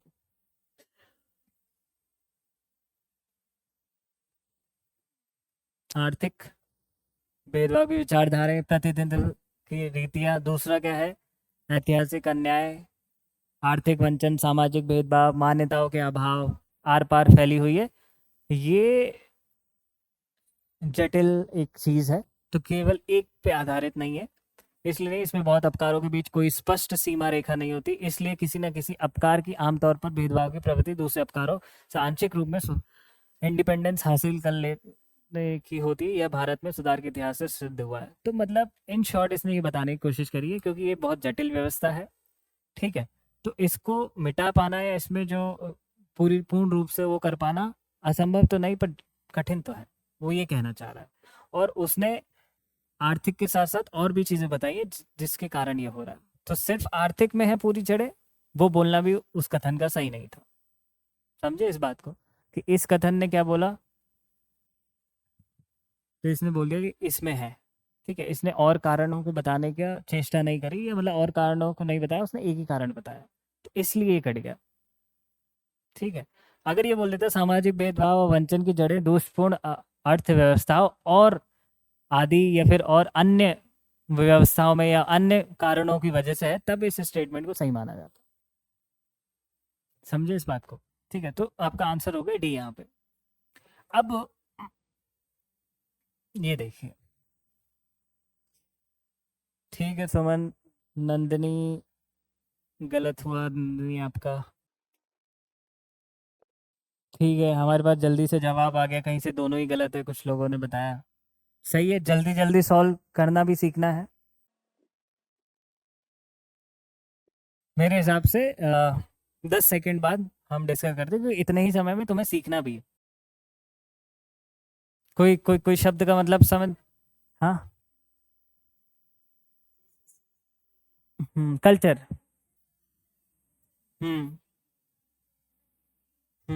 ठीक है, तो चलिए पहले में डाउट नहीं है ना, तो पहले में क्या होना चाहिए, रखें या हटा दें? क्यों हटा दें नोमान, ये क्यों रखे नोमान? सुशिक्षित, वेल एजुकेटेड लोग, ठीक है, ऐसा समाज, ऐसी सोसाइटी जिसमें वेल एजुकेटेड लोग ना हो, उनको मॉडर्न सोसाइटी या आधुनिक समाज में रूपांतरित नहीं किया जा सकता, कन्वर्ट नहीं किया जा सकता, ये बोलना चाह रहा है स्टेटमेंट, ठीक है। क्या ऐसा, हाँ बोलिए, इधर डी आ रहा है नंदिनी का। सुमन आपका क्या मानना फर्स्ट स्टेटमेंट पे, सही है गलत है? अगर गलत है तो क्यों, कोई बताएगा ये क्यों गलत है? आधुनिक समाज क्या होता है? मॉडर्न समाज, ठीक है, और कुछ नहीं। मॉडर्न का मतलब ये नहीं है कि चलो ठीक है, तुम लोगों ने कभी उसका नाम सुना, इंडस वैली सिविलाइजेशन, हड़प्पा सभ्यता, ठीक है, तो अब ये बताओ, क्या हड़प्पा सभ्यता का जो समाज था उस वक्त के दौर का, क्या वो एक मॉडर्न समाज था? क्या वो एक आधुनिक समाज था? और कौन लोग बोल रहे हैं कि, अच्छा सुमन नहीं, फॉल्स, कौन लोग बोल रहे हैं कि वो आधुनिक समाज तो था? उस टाइम से कंपेयर करो, आज से थोड़ी कंपेयर करो, उस टाइम के, उस जमाने के टाइम पे। क्यों? फैसिलिटी बिल्कुल ठीक है। इंडस वैली सिविलाइजेशन में प्रॉपर ड्रेनेज सिस्टम, ठीक है, बहुत अच्छा आर्किटेक्चर था, ठीक है, बर्न ब्रिक का यूज हुआ था, ठीक है, 90 डिग्री एंगल पे तुम्हारी गलियां और ये सब थे। ये सब आधुनिक समाज के लक्षण है। उस जमाने के टाइम पे वो काफी आधुनिक था। स्टोरेज सिस्टम था प्रॉपर, उनके बाथ सिस्टम थे, मतलब सारी व्यवस्थाएं थी, ठीक है। आर्किटेक्चर उनका, वो आर्ट एंड कल्चर भी काफी आगे था, ठीक है। क्या किस तरीके के स्कल्पचर्स बना रहे थे वो टेराकोटा के, और ये सारी जो जो मूर्तियां और वो सब। तुमने वो डांसिंग गर्ल का नाम सुना है हड़प्पा के अंदर? हाँ, तो वो लॉस्ट वैक्स टेक्निक, मोम से बनाई जाने वाली वो टेक्निक, कॉपर की वो ब्रोंज की स्टैचू बन रही है, तो मॉडर्न चीजें उस जमाने की, ठीक है। तो अब क्या वो लोग सुशिक्षित लोग थे, वेल एजुकेटेड लोग थे? तो क्या हम कह सकते हैं कि जरूरी है क्या सुशिक्षित लोग ही आधुनिक समाज में रूपांतरित होंगे? जो अच्छे से सुशिक्षित नहीं है वो मॉडर्न समाज का हिस्सा नहीं बन सकता। अब मान लो कि शिक्षा का मतलब क्या है फिर यहाँ पे? क्या शिक्षा का मतलब वही है कि किताबों की शिक्षा? ठीक है, ऐसा भी नहीं कहा जा सकता, ठीक है। शिक्षा का मतलब तो ये नहीं है कि जो, हाँ ठीक है, किताब में जो 12वीं तक पढ़ लिया तो हम बोलेंगे कि हम शिक्षित है पूर्ण रूप से, या सुशिक्षित है, वेल एजुकेटेड है। शिक्षा में और भी चीजें आती हैं, संस्कार भी आते, ठीक है, संस्कृति कल्चर भी आता है, एथिक्स नैतिकता भी आती, ठीक है। ये सारी उसे बोला जाता है सुशिक्षित। हालांकि चलो मान भी लेते हैं कि अभी आप शिक्षा का मतलब वही समझते हैं जो हम किताब में स्कूल कॉलेज में पढ़ते हैं, सपोज। फिर भी आपको इंडस वैली एक मिला, चलो मान लो इंडस वैली नहीं मिला, तो इसका, अगर आप इस कथन को सही मानते हैं तो इसका मतलब आप ये कहना चाहते हैं कि जो व्यक्ति सुशिक्षित या शिक्षित नहीं है, मान ले ज्यादातर ऐसे व्यक्ति आपको ग्रामीण क्षेत्र में मिलेंगे, आपको ग्रामीण इलाकों में ज़्यादा मिलेंगे, जो जिनकी शायद शिक्षा ज़्यादा नहीं हुई हो। मे भी शहरी इलाकों में शिक्षा का परसेंटेज लिटरेसी ज़्यादा है, जैसे मेरा आंकड़ा नहीं है, सेंसस का आंकड़ा है, ठीक है। तो क्या फिर तो आपने बोल दिया कि ग्रामीण लोगों को आधुनिक समाज में रूपांतरित नहीं किया जा सकता, या उनको कोई हक नहीं है? ट्राइबल्स जो हैं, जनजातियां जो है, उनको आधुनिक समाज में रूपांतरित नहीं किया, या उनको कोई हक नहीं आधुनिक समाज में आने का? इनडायरेक्टली तो आपने यही बोल दिया ना कि मॉडर्न सोसाइटी में गांव का आदमी नहीं आ सकता, यही बोलते हैं ना। मॉडर्न सोसाइटी के लक्षण क्या है? डिजिटल चीज़ें कुछ, ठीक है। तो फिर और क्या है कि टेक्नोलॉजी के आधार पे बाकी सारे कार्य भी हो रहे हैं। मॉडर्न का मतलब मॉडर्न कल्चर का भी अपनाना, ये सारी चीज़ें। ऐसा नहीं, गांव में भी आप देख रहे हैं कि काफ़ी आजकल तो फॉर्चुनर गांव में ज़्यादा, शहरों में कम है। आईफोन कहाँ नहीं है गांव में? काफ़ी लोगों के पास गांव में भी है, ठीक है। कहाँ इंटरनेट नहीं है? सब जगह है, ठीक है। तो ये सारी चीज़ें, तो ये क्या है ना, ये एक तो एक्सट्रीम स्टेटमेंट था कि जो सुशिक्षित नहीं है वो मॉडर्न समाज में नहीं आ सकता। एक तो पहली चीज कहाँ से पता लगे? राइट से, ठीक है, नहीं हो सकता। तो एक भी व्यक्ति मिल गया ना तुम्हें जो सुशिक्षित नहीं था, और अगर उसको रूपांतरित कर दिया गया मॉडर्न सोसाइटी की, तो ये कथन गलत हो जाएगा। 8 बिलियन से ज्यादा आबादी है धरती पर, 8 बिलियन, 800 करोड़ से ज्यादा, उसमें एक व्यक्ति नहीं ढूंढ पाओगे आप। तो ये मतलब ये सिद्धांत ही गलत है, कहने का मतलब ये है। मैंने तो हमें इंडस वैली सिविलाइजेशन का बहुत अच्छा उदाहरण बताया, ठीक है। उस वक्त कोई ऐसा वो नहीं था कि लोग शिक्षा प्रणाली में, या फिर कोई ऐसी फॉर्मल एजुकेशन हुआ करती थी, ठीक है। फिर भी वो उस जमाने का अपना मॉडर्न सोसाइटी थी, ठीक है। ये समझ में आ गया? संस्कृति अर्जित किए बिना किसी भी व्यक्ति की शिक्षा पूर्ण नहीं होती। अब देखो, अब हिंदी में सीसैट में एक समस्या और है। क्या है समस्या? कि इसे पढ़ो, सेकंड स्टेटमेंट को, ये पढ़ लिया कि ये बिना किसी भी, तीन तीन एक्सट्रीमनेस आ रही है, आ तो रही है, ठीक है। अब पढ़ो तुम without acquiring culture a persons education is not complete. इस कथन को पढ़ने के बाद और वो कथन को पढ़ने के बाद सबसे ज्यादा अतिवादी कौन सा स्टेटमेंट लग रहा था, हिंदी वाला या अंग्रेजी वाला? हिंदी वाला। ठीक है। ठीक है। अब क्योंकि अच्छी बात ये है कि वो पन्ना ऐसे खुलता है पेपर का, इस तरफ हिंदी होती है, इस तरफ अंग्रेजी होती है, कर लिया जाता है आगे पीछे हल्का सा मैनेज, थोड़ा पलट के किया जाता है। हिंदी वाले छात्र खासकर इस बात का जरूर ध्यान रखें, हल्का हल्का, बहुत ज़्यादा नहीं, क्योंकि यूपीएससी इंग्लिश वाले वर्जन को सत्य मानता है। इंग्लिश वाला जो वर्जन होता है, मतलब इंग्लिश वाला जो स्टेटमेंट होता है, भले मान लो कहीं पे जैसे ट्रांसलेशन होता है इसका इंग्लिश से हिंदी, तो ट्रांसलेटेड वर्जन में कहीं पे अगर समस्या है तो इंग्लिश वाले वर्जन को सत्य माना जाएगा या उसी को सही मानता है यूपीएससी। हिंदी में ट्रांसलेशन में कुछ गड़बड़ियाँ आती गई हैं, पहले भी आई हुई है, अभी भी आ रही है, पर कम हो गई है। पहले ज़्यादा हुआ करती थी यूपीएससी पेपर में हिंदी में थोड़ी बहुत गड़बड़, तो इसलिए ठीक है। हालांकि बहुत ज़्यादा, अब क्योंकि इसका मैं इसलिए बता रहा हूँ तुम्हें, कहाँ गया ये, हाँ, अब मान लो मुझे एक भी व्यक्ति ऐसा मिल गया जिससे शिक्षा पूर्ण हो जाए बिना संस्कृति एक्वायर किए, तो फिर तो मैं इसको काट दूंगा ना। ठीक है। पर अब क्या है कि यहाँ पे जब मैं पढ़ूंगा without acquiring culture persons education is not complete, या इनकम्प्लीट है उसकी एजुकेशन। क्यों? क्योंकि एजुकेशन को अगर मैं एक बहुत बड़े पर्सपेक्टिव में देखूं तो सिर्फ किताबी ज्ञान नहीं, किताबी के अलावा और ज्ञान की भी आवश्यकता है। बट अगर मैं ऐसा कब सोच पाऊंगा, जब या तो मैंने यूपीएससी की तैयारी कर ली है या ऑलमोस्ट कर चुका हूँ, या फिर मैं 6-7 महीने से कर रहा हूँ, तब मुझे थोड़ा, मैंने सब्जेक्ट पढ़ लिए बहुत सारे, अब मुझे थोड़ा बहुत पता है। अभी शुरुआत में आपको ये किताबी ज्ञान ही लगेगा एजुकेशन का मतलब, समझ में आई बात? पर उसी बेसिस पे आप इसको काट दोगे और आप जाओगे कहाँ, उत्तर पे, डी पे। पर ऐसा नहीं है, ठीक है। तो कभी कभी आपको बीच में हल्का हल्का सा थोड़ा बहुत मैनेज करना पड़ेगा। इसका उत्तर एक्चुअली आएगा ये 2। अब मान लेते हैं कि फॉर एग्जाम्पल, क्योंकि यहाँ पे तो वो डाउट भी नहीं देने दे रहा है आपको कि पैसेज पढ़ भी लो आप, यहाँ पे डाउट नहीं देने दे रहा है, ऐसा लग रहा है ना हाँ ये तो बहुत ही अतिवादी है, काटा, डी पे उतरे, आपने पैसेज पढ़ा ही नहीं इस केस। यदि मान लो आप पैसेज पढ़ते भी, तब जाके आपको ये थोड़ा बहुत क्लिक होता कि तो संस्कृति, ठीक है, संस्कृति, ठीक है। तो हमारा लक्ष्य ये होना चाहिए कि ऐसे व्यक्ति तैयार किया जाए जिनके पास संस्कृति और विशेषज्ञतापूर्ण ज्ञान दोनों हो।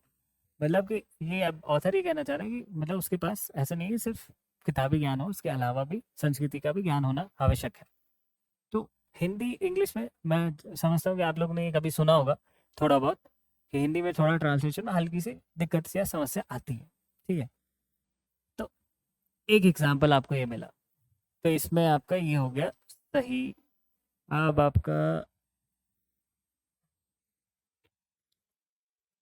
ये मृदा का मतलब होता है सॉइल, मृदा का क्षरण मतलब होता है सॉइल का इरोजन। सॉइल का इरोजन मतलब ये होता है कि जब आपकी मिट्टी या भूधरा की टॉप लेयर, ऊपर वाली परत का क्षरण होने लगे या उसको हटा दिया जाए किसी भी कारण से, पानी की वजह से मिट्टी बह जाए या हवा की वजह से टॉप लेयर मिट्टी जा रही है, या फिर कोई और अन्य कारण जैसे ग्लेशियल एक्टिविटी, ये आप पढ़ेंगे। मृदा का क्षरण कहाँ पढ़ेंगे आप? ज्योग्राफी के अंदर, फिजिकल ज्योग्राफी, भूगोल आप लोग का है ना, तब आप आगे जाके पढ़ेंगे जब आप सॉइल टॉपिक पढ़ेंगे। मृदा एक खुद में एक टॉपिक है, इंडियन सॉइल्स करके, ठीक है, तब आप पढ़ेंगे सॉइल इरोजन का कंसेप्ट क्या है। बट मैंने मोटा मोटा आपको बता दिया कि आपने देखा होगा कि जब बरसात हो जाती है मिट्टी बहती है ना थोड़ी बहुत, वो टॉप लेयर की मिट्टी बहती है, ऊपर की परत मिट्टी की, और ऊपर की परत मिट्टी की फर्टाइल मानी जाती है, उपजाऊ मानी जाती है, ठीक है, और उसका क्षरण होता है। तो जो भी आपके खेत खलियान वगैरह है वहाँ की उर्वरकता या उसकी प्रोडक्टिविटी थोड़ी कम हो जाती है, ठीक है, जितनी ज़्यादा ऊपर वाली मिट्टी बह गई। अब वो चाहे हवा से इरोजन चल रहा हो, पानी की चादर चलने से हो रहा हो बरसात के कारण, या नॉर्मल पानी, कई बार क्या होता है कि फ्लडिंग हो जाती है, बाढ़ आ गई, जो भी, ठीक है, इस तरीके से, या और अन्य कारण भी आप पढ़ेंगे। तो उसका मतलब है मृदा का क्षरण, ठीक है। खाद्य असुरक्षा का मतलब आप समझ पा रहे हैं, फूड इनसिक्योरिटी, मतलब खाना पर्याप्त मात्रा में नहीं है, ठीक है। क्वांटिटी, मात्रा और क्वालिटी। जैसे कि मान लीजिए कि पोषक तत्वों की कमी, ठीक है, कि अब चावल और नॉर्मल वो खाया जा रहा है, मान लो प्रोटीन के रूप में अंडा, दाल, इस तरीके से नहीं मिल पा रहा है, ठीक है। तो क्वांटिटी और क्वालिटी दोनों ही खाद्य असुरक्षा का पार्ट बन जाएंगे आपके, ठीक है। मानव के द्वारा, एंथ्रोपोजेनिक, ठीक है। दो कारणों से चीज़ें होती है, नेचुरल प्राकृतिक कारणों से, या फिर कुछ मानव ऐसा कर्मकांड कर रहा है उन कारणों से, जैसे कि पर्यावरण चेंज जो हो रहा है, क्लाइमेट चेंज जिसे आप बोलते हैं, ठीक है। तो उसमें काफ़ी सारा योगदान मानव के द्वारा है। नेचुरल कारणों से भी पर्यावरण का चेंज होता है, क्लाइमेट चेंज होता है। धारणीय प्रबंधन, सस्टेनेबल मैनेजमेंट, ठीक है। तो सॉइल का सस्टेनेबल मैनेजमेंट, किसी भी चीज़ का आप सस्टेनेबल मैनेजमेंट करते हैं वो अच्छा ही होता है, हमेशा पॉजिटिव होता है। सस्टेनेबल का मतलब क्या हुआ, मैनेजमेंट का मतलब तो समझ गए आप, प्रबंधन, ठीक है। सस्टेनेबल और नॉन सस्टेनेबल, धारणीय और अधारणीय, इसका मतलब कोई बताएगा। सस्टेन, जैसे मान लीजिए कि आपको दिल्ली जैसे शहर में रहना है, ठीक है। आपको यहाँ पे सस्टेन करने के लिए क्या क्या आवश्यकता है, कि आपको, कोई भी व्यक्ति हो, कहीं का भी कोई जगह पे जाता है तो वहाँ पे रहेगा, वहाँ का रेंट देगा, वहाँ पे खाएगा तो वहाँ का खाने का भी खर्चा होगा उसका, बाकी खर्चे होंगे उसके, ठीक है। तो कुछ रिसोर्सेज चाहिए होते हैं सस्टेन करने के लिए। अगर रिसोर्सेज की कमी है तो हो सकता है वो 2-4 महीने रह पाए, उसके बाद उसे लगे कि बहुत खर्चा हो रहा, उसके पास उतनी आमदनी नहीं है या जो भी है, तो हो सकता है वो वहाँ से वापस लौट आए। या हो सकता है उसकी आमदनी अच्छी है तो वो अपने बीवी बच्चों को भी ले आए, ठीक है, फैमिली को वहीं पे ले आए। तो सस्टेन करना, सस्टेनेबल। तो मृदा का धारणीय प्रबंधन, क्योंकि देखिए मृदा का क्षरण होता है, ठीक है। अगर आप बहुत बेतुके तरीके से आप खेती करते हैं, बहुत ज़्यादा उर्वरकता और ये फर्टिलाइज़र वगैरह ये सब डालेंगे बहुत ज़्यादा, तो फिर क्या होगा कि वो बंजर बनने लग जाएगी वो धरती।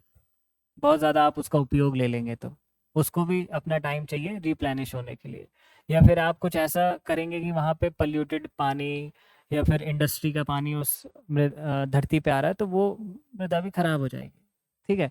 या फिर कुछ ऐसा हो रहा है कि जहाँ पे आसपास के पेड़ आपने काट दिए, ढलान वाला क्षेत्र है, पानी बहा पूरे मिट्टी के ऊपर की परत को ले गया, तो उससे भी और जो उपजाऊ जमीन है वो खराब हो गई। इस तरीके से बहुत सारे, चंबल का नाम सुना होगा आपने, चंबल के आसपास का एरिया, वहाँ पे बहुत सारी, या फिर आपने बुंदेलखंड में भी आपने ऐसे सुना होगा कि वहाँ पे बहुत सारी ज़मीन ऐसे ही बंजर पड़ी हुई है, ठीक है। क्यों, इरोजन के कारण, क्षरण के कारण।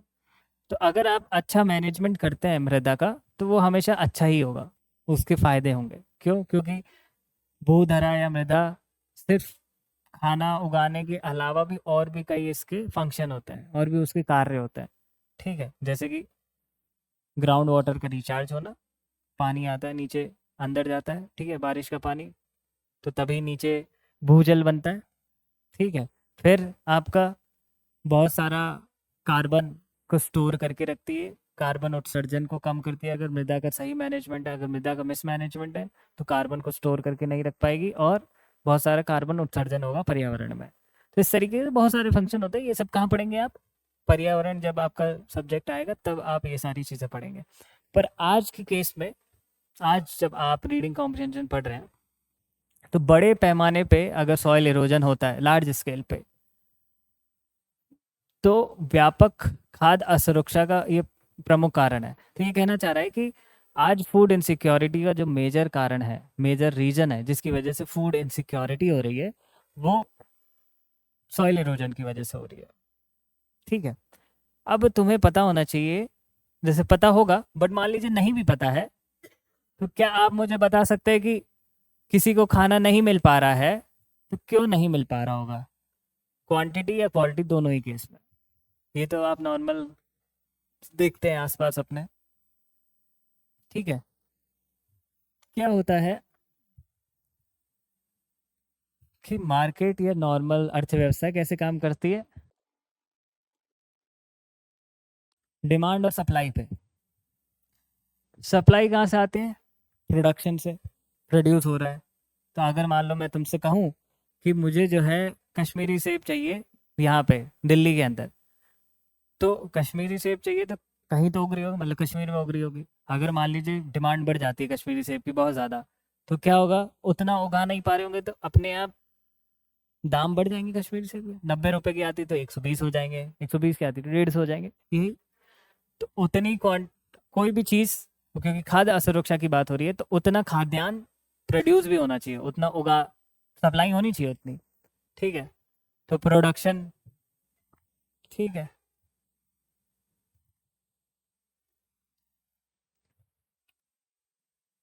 अब मान लेते हैं कि प्रोडक्शन हो रहा है, ठीक है, मान लीजिए कि 100 टन गेहूं प्रोड्यूस हुआ, ठीक है, बट खाने वाले लोग ज़्यादा है, 100 टन नहीं, वहाँ पे 120 टन चाहिए, तो अभी क्या होगा, महंगा हो जाएगा गेहूं।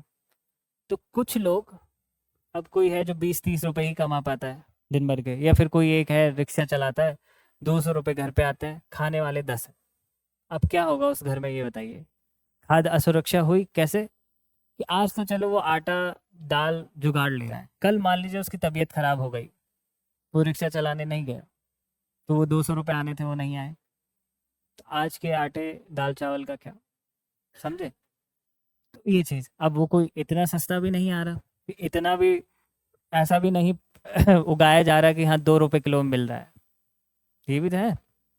तो वो चीज़, फिर दूसरी चीज़ आप ये देखिए कि पौष्टिक आहार का होना, मान लीजिए कि प्रोटीन, सारे विटामिन, सर आयरन डेफिशिएंसी आपने सुना होगा, ठीक है, काफ़ी लोगों में होती है, महिलाओं में अक्सर आयरन की कमी होती है, ठीक है, ऐसे ही बहुत सारे विटामिन्स और एसेंशियल मिनरल्स की कमी होती है लोगों के अंदर, कुपोषण बोलते हैं उसे। कुपोषण, कुपोषण का मतलब पोषण का या तो अत्यधिक हो जाना या बहुत कम हो जाना, ठीक है, मेल न्यूट्रिशन, ये सारी चीज़ें। तो अब अगर खाद्य असुरक्षा होनी है, तो या तो बड़े पैमाने पे सॉइल इरोजन हो रहा है, तो मतलब उगाया कम जा रहा होगा, मतलब उस साल या आपका प्रोडक्शन ही कम हो रहा है, सप्लाई ही कम आ रही है। चलिए ठीक है, एक कारण हो सकता है कि ज़मीन उतनी है नहीं, ज़मीन की प्रोडक्टिविटी ख़त्म हो गई है, कम हो गई है, तो प्रोडक्शन नहीं हो रहा है उतना, तो हो सकता है कि ठीक है, फूड इनसिक्योरिटी या खाद्यान्न असुरक्षा है। पर तुम्हें ये सोचने की ज़रूरत है, क्योंकि जब उसने बोल दिया कि प्रमुख कारण है, तो तुम्हें ये सोचने की ज़रूरत है कि और क्या कारण है खाद्य असुरक्षा के। अगर ये प्रमुख कारण है तो कोई और भी तो कारण रहा होगा जो कि प्रमुख नहीं रहे होंगे। क्या पता तुम्हें कोई ऐसा कारण मिल जाए जो उससे प्रमुख हो, या क्या पता तुम्हें इतने कारण मिल जाए कि तुम कह नहीं पा रहे हो कि यही प्रमुख कारण है, तभी तुम इसको काट पाओगे। काटोगे कब इसको, काटोगे तब या तो तुम्हें इससे ज़्यादा प्रमुख कारण मिल जाए, सॉइल इरोजन से भी बड़ा कोई कारण मिल जाए जिससे फूड इनसिक्योरिटी हो रही है, या फिर तुम्हें बहुत सारे ऐसे कारण मिल जाए, पर कहीं पे तुमने ऐसा पढ़ा नहीं कि कोई डेटा या कोई ऐसा नहीं बताता हो कि सॉइल इरोजन से ही सबसे ज़्यादा होता है, क्योंकि इसने तो बोल दिया कि यही प्रमुख कारण है। ठीक है, प्रमुख का मतलब क्या होता है, बाकी सारे कारण उतने प्रमुख नहीं है, यही होता है ना। ये अगर मान लो तुम्हें नहीं मिल पाता, तब तो तुम्हें इसे सही मानो। अब देखो खाद्यान्न असुरक्षा का मतलब में क्या क्या हो गया, एक तो हो गया फूड वेस्टेज, खाद्यान्न की हानि। कैसे होती है फूड वेस्टेज, खेत खलिहानों से लेके आपकी प्लेट तक आने के बीच में बहुत सारे प्रोसेस होते हैं, उनमें वेस्टेज होता रहता है। है ना। तो क्या होता है कि खेत में ही वेस्टेज हो गया, कई बार ऐसा होता है, जहाँ स्टोर किया गया गोदामों में, वहाँ पे कुछ चूहे खा गए, कीड़ा लग गया, जो भी हो गया एक्साइडेड, वहाँ पे कुछ खराब हो गया, सड़ गल गया, वहाँ ट्रांसपोर्टेशन के दौरान में कुछ, कहीं कोई एक बोरी उड़ा के ले गया, या कहीं गिर गया, या कुछ हो गया, या टमाटर आ रहे थे दब गए बहुत ज़्यादा, धचकी में वो टमाटर पे चक गए, बहुत सारी चीज़ें, ठीक है। फिर आगे जाके मंडियों तक पहुँचे, मंडियों में कुछ वेस्टेज होता है, कभी गए मंडी, सब्जी मंडी या कोई भी मंडी, देखो कुछ कचरा वचरा पड़ा रहता है, ये सब खाद्यान्नों का, ठीक है। फिर तुम्हारा वहाँ से आया ये इनके पास, दुकानदारों के पास, वहाँ पे उनका भी कुछ वेस्टेज होता है, देखा होगा तुमने। दुकानदारों से आया तुम्हारे घर तक, तुम्हारे घर में भी कुछ ना कुछ वेस्टेज होता ही, ठीक है, 100% कुछ तो कुछ कचरे दान में जाता ही है ना, ठीक है। तो ऐसे करके खाद्यान्न की हानि हुई, 1 किलो उगाया गया और पहुँचते पहुँचते आपके यहाँ तक आप 800 ग्राम 200 ग्राम की तो हानि हो गई। ठीक है, एक कारण वो है, क्या है, फूड वेस्टेज।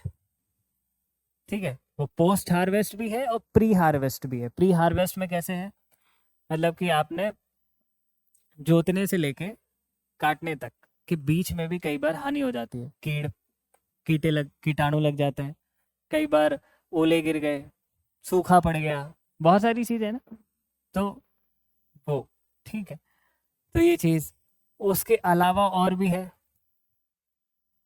फूड इनसिक्योरिटी के कारण, जैसे कुछ देशों में उनके पास उतनी उपजाऊ ज़मीन ही नहीं है, लैंड रिसोर्स की ही कमी है। ठीक है, तो इस अब जैसे कि फॉर एग्जांपल दुबई, यूएई, ठीक है, सऊदी, वहाँ पे उतनी उपजाऊ ज़मीन नहीं है, रेगिस्तान ज़्यादा है, तो उनको अपना ज़्यादातर खाद्यान्न बाहर के देशों से आयात करना पड़ता है। ठीक है, जैसे बासमती काफ़ी सारा या चावल काफ़ी सारा भारत से जाता है मिडिल ईस्ट कंट्रीज़ के अंदर। ठीक है, तो कभी किसी दिन कोई कारण से मान लो कि भारत या कुछ देश के साथ उनकी नहीं बनती है, वो चावल देना बंद कर दें, तो उनके यहाँ पे खाद्य असुरक्षा पैदा हो जाएगी, समझे, एकदम से दिक्कत हो जाएगी। या फिर मान लीजिए कुछ ऐसे कारण कि दो देशों या कुछ एक पर्टिकुलर रीजन के अंदर वॉर चल रहा हो, युद्ध चल रहा है, या युद्ध जैसी स्थिति बनी हुई है, जैसे रशिया यूक्रेन युद्ध के दौरान जो भी उस युद्ध की चपेट में रहे होंगे, जो लोग आए होंगे या जो क्षेत्र आए होंगे, तो उनको खाने पीने की दिक्कत हुई होगी, खाद्य असुरक्षा हो गई होगी, क्यों, दुकानें सब बंद। ठीक है, घर पे जो था वो खत्म हो गया, आए कहाँ से। या फिर जैसे आपने देखा होगा इजराइल फलस्तीन वाले इशू के अंदर बहुत सारे लोग जो उस युद्ध से जिनको दिक्कत हुई थी, उनके साथ खाद्य असुरक्षा की दिक्कत हुई होगी। ठीक है, तो जहाँ भी रीजनल डिस्टेबिलिटी होती है, वहाँ वहाँ खाद्य असुरक्षा वो भी एक कारण होता है खाद्य असुरक्षा का। तो कारण आपके पास बहुत मिल जाएंगे। अब क्या है कि प्रमुख कारण यही है, ऐसा मैंने तो आज तक नहीं पढ़ा, तुम भी नहीं पढ़ोगे जब भी सामान्य अध्ययन, जब आप लोग अपना कोर्स कर लोगे, तो इसलिए कोई भी ऐसा वो नहीं है जहाँ पे ये सिद्ध हो सके, ऐसा डेटा है, ऐसा फैक्ट है, इसलिए काटा जाएगा। ठीक है, हाँ, वेयर हाउस में खराब हो जाता है, सुमन कह रही है, स्टोरेज वगैरह में, तो ये कट गया, ये समझ में आया। ठीक है, और समझ में आ जाएगा जब तुम लोग ज्योग्राफी पढ़ लोगे थोड़ा और। ठीक है, और इकोनॉमी के अंदर जब एग्रीकल्चर वाली बात आएगी, जब ration PDS system, food security जब पढ़ोगे अर्थव्यवस्था वाले उसमें, तब आपको थोड़ा बहुत पता लग जाएगा। ठीक है, मृदा का क्षरण मुख्यतः मानव के द्वारा या एंथ्रोपोजेनिक होता है। अब देखो, हम्म हम्म हम्म, हाँ, इसका इसका अंग्रेजी वर्जन लिखा हुआ है ब्रैकेट के अंदर, एंथ्रोपोजेनिक। एंथ्रोपोलॉजी एक ऑप्शनल होता है, वो ह्यूमन स्टडीज के बारे में ही होता है, इंसानों का इवोल्यूशन कैसे हुआ वगैरह, बंदर से लेके आगे तक का।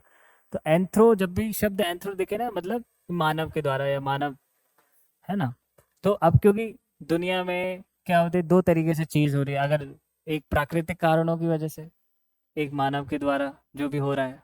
ठीक है, तो वो कह रहा है कि सॉइल इरोजन मुख्यतः, अब वापस से इसने बोल दिया कि प्रमुख मानव के द्वारा है, प्राकृतिक नहीं। अब तुम्हें ये सोचने की जरूरत है कि अगर मानव के द्वारा नहीं है तो किसके द्वारा है, और कारण भी होगा, अगर मुख्यतः ये है तो कोई तो होगा, तो तुम्हें पता लगा अच्छा प्राकृतिक है एक तो। अब तुम्हें ये देखने की जरूरत है कि क्या ये कहा जा सकता है कि मुख्यतः प्राकृतिक है या मुख्यतः ये मानव के द्वारा एंथ्रोपोजेनिक है। ठीक है, तो ये चीज, ठीक है। कुछ हो गया क्या, क्या देख लीजिए, इनका एसी वगैरह बंद करवाना है इनको। तो अब देखो, पूरा सामान्य अध्ययन पढ़ लोगे तुम, पूरी ज्योग्राफी पढ़ लोगे, कहीं पे तुम्हें ये नहीं बताया जाएगा, ना किन्हीं किताबों में पढ़ोगे कहीं पे भी, कि सॉइल इरोजन मेजरली इसकी वजह से हो रहा है, एंथ्रोपोजेनिक। अब मैं बताता हूँ तुम्हें कि सॉइल इरोजन क्योंकि टॉप लेयर का हटना, अब जैसे बारिश हो रही है, अब बारिश प्राकृतिक है या मानव के द्वारा है, प्राकृतिक है। कोई ग्लेशियर कहीं पे वो पिघल रहा, उससे पानी है, कोई बाढ़ आई, ठीक है, या फिर कोई हवा चली, हवा चलने से धूल, ऊपर की धूल हट गई, है ना, मिट्टी हटी, सॉइल इरोजन हुआ, तो ये हवा प्राकृतिक है या मानव के द्वारा? तो तुम सोचो इतनी बड़ी धरती है, ठीक है, इस पे जो मेजर जो ट्रांसफॉर्मेशन हो रहा है ज्योग्राफिकल, वो प्राकृतिक ही हो रहा है। जलवायु परिवर्तन, जलवायु प्राकृतिक है पर परिवर्तन इस साल वाला छठ जो सिक्स वो मानव के द्वारा ज्यादा, पर जलवायु तो प्राकृतिक है, परिवर्तन में मानव का योगदान ज्यादा, ये बोला जा रहा है। तो सॉइल इरोजन वैसे भी हो रहा था, जब मानव नहीं थे तब भी सॉइल इरोजन होता था, पानी तो तब भी बहता था, वर्षा तब भी होती थी, हवा तब भी बहती थी, आज भी हो रहा है। तो मानव का ऐसा कोई खास योगदान अभी तक नहीं है, तो मुख्यतः जो है वो प्राकृतिक है। अब ये मैंने भी कहीं नहीं पढ़ा है, तुम भी नहीं पढ़ोगे, बट जब एक बार जब भूगोल पढ़ लोगे ये सब, जब तुम लॉजिक लगाने लग जाओगे, ठीक है, ये है, ये भी खटेगा। तो तुम्हें अभी तक एंथ्रोपोजेनिक बस क्लाइमेट चेंज एक ही चीज पता है बस, उसके अलावा अपना दिमाग मत लगाना, ठीक है। जलवायु परिवर्तन एक ही चीज तुम्हें पता है कि जो एंथ्रोपोजेनिक है, वो जो भी पर्यावरण में बताया जाएगा तब। मृदा के धारणीय प्रबंधन से जलवायु परिवर्तन का सामना करने में मदद मिलेगी, खत्म नहीं हो जाएगा, मदद बोल रहा है तो अतिवादी नहीं जा रहा है, हेल्प मिलेगी, तो अच्छी बात है, मॉडरेट है, हेल्प तो मिलेगी, क्योंकि आप मृदा हो, मतलब लैंड रिसोर्स हो, चाहे वाटर जल के रिसोर्स हो आपके पास, चाहे आपके पास एनर्जी के रिसोर्स हो, इन सब का अगर आप धारणीय या सस्टेनेबल मैनेजमेंट करेंगे आप, तो आपको हमेशा मदद मिलेगी जलवायु परिवर्तन से सामना करने में या उससे बचाव में। मदद, खत्म करने की बात नहीं कर रहा, ठीक है, तो अतिवादी नहीं जा रहा, और थोड़ी अच्छी बात भी कर रहा है, सकारात्मक पॉजिटिव सॉल्यूशन टाइप बता रहा है कि करो, बोल रहा है कि धारणीय प्रबंधन करो तो मदद मिलेगी, है ना। तो केवल 3। अब मान लेते हैं कि इनमें से तुम्हें कोई एक भी कॉन्फिडेंस में पता था, मान लेते हैं कि 1 पता था, 1 को तुमने एलिमिनेट कर दिया, तो तुमने ये और ये एलिमिनेट कर दिया, तो तुम्हारा उत्तर या तो केवल 3, केवल 2, 3 में होता। क्यों? क्योंकि अगर तुम मान लेते कि 1 गलत है, या मान लेते कि तुम इसे एलिमिनेशन कहते हैं, एलिमिनेशन मेथड, कि जब मल्टीपल स्टेटमेंट होते हैं तो प्रश्न पूछने के 2 तरीके होते हैं, या तो वो बोलता है कि उपयुक्त में से कौन से, ठीक है, या फिर वो पूछता है कि उपयुक्त में से कितने, how many and which of the above, अंग्रेजी में बोला जाता है which of the above statement are correct या इनकरेक्ट, उपयुक्त में से कौन से सही है गलत है कथनों में से, और how many of the statement, उपयुक्त में से कितने सारे सही है या गलत है। उसको कैसे पूछा जाता है? उसको पूछा जाता है ओनली 1, ओनली 2, ओनली 3, अगर मान लो कुछ है तो नन, कोई सा भी नहीं। जैसे यहाँ पे केवल 1 और दे, तो वहां पूछा जाता कि 1 and 2 ओनली, ऐसे 3 ओनली, 2 and 3 ओनली, 1, 2 and 3, ठीक है, इंग्लिश वर्जन। अब एक और तरीके से मल्टीपल स्टेटमेंट मतलब बहुत सारे कथन होते हैं जिस स्टेटमेंट में, तो उसमें एक और तरीके से प्रश्न पूछने लगा यूपीएससी 2023 से, ठीक है, जहां पे वो बोलता है कि उपयुक्त में से कितने सारे वैध है या कितनी सारी पूर्व धारणाएं वैध है, तो वहां पे बोला जाएगा एक केवल, ठीक है, कि वहां पे वो नंबर नहीं बताया, वो ये नहीं बताएगा कि दूसरी नंबर की पूर्व धारणा वैध थी या तीसरे नंबर की। वो जो शोले मूवी में कितने आदमी थे, तो 2 थे, अब वो जय था या वीरू था या कौन थे, अदनान था, सोहेल था, उससे मतलब नहीं है, कितने आदमी थे, तो कितने कथन सही थे, 2 कथन सही थे, अगर मान लो 1 और तीसरा नंबर सही था तो 2 कथन सही थे, ये 2 कथन वैध। अगर दूसरा और तीसरा सही था तब भी 2 ही कथन वैध थे, समझे। तो 2 तरीके से पूछा जाता है प्रश्न। सीसैट में हालांकि इस तरीके का मॉडल अभी आया नहीं है, पर जीएस में ये आ चुका है, तो सीसैट में भी आ सकता है भविष्य में, ठीक है, ये बात क्लियर है। चलिए आगे चलता है। अब इसमें अगर मैं कहूँ आपको एलिमिनेशन लगाइए, जैसे अभी बताया था कि अगर कोई स्टेटमेंट आपको पता है कि ये गलत है और नीचे देखा कि हाँ ये जहाँ जहाँ भी है ये स्टेटमेंट, वो सारा आंसर तो नहीं होगा पक्का। सुमन बताएं, आप आंसर बताएं। ओके, सुमन ने आंसर दे दिया है। पहला गलत है। तो पहला गलत, अगर आपको कॉन्फिडेंस है कि पहला गलत है स्टेटमेंट, तो पहला किस किस में है? अच्छा, ये वाला। अगर आपको लग रहा है पहला गलत है, तो जहाँ जहाँ एक है वो तो उत्तर हो ही नहीं सकते। अगर आपको लग रहा है पहला गलत है, तो उस हिसाब से आपका उत्तर तो बी बन गया। अब देख लेते हैं कि पहला सही में गलत है या सही है। किसी समाज में असमानता होने के लिए आर्थिक शक्ति ही एकमात्र कारण है। एकमात्र से एक्सट्रीम आ गया, पहली चीज अतिवादियों का। दूसरा, असमानता होने के लिए सिर्फ आर्थिक ही कारण नहीं, सामाजिक से लेके बहुत सारे कारण होते हैं, पॉलिटिकल, है ना, राजनीतिक भी होते हैं। तो ये आपका हो गया एलिमिनेट, उससे आपका ये उत्तर आएगा। फिर भी आय, संपत्ति आदि विभिन्न प्रकार की असमानता शक्ति को सुदृढ़ करती है। हो सकता है करती भी हो सकता है ना भी करती हो। ठीक है, हाँ। तो आय, संपत्ति आदि तो हो सकता है कि एक लोअर कास्ट के पास भी हो, पर हो सकता है कि उसकी शक्ति को सुदृढ़ ना करती हो सकता है करती भी हो। ठीक है, हमेशा करती है तो हम सही सत्य मान लेंगे इसको।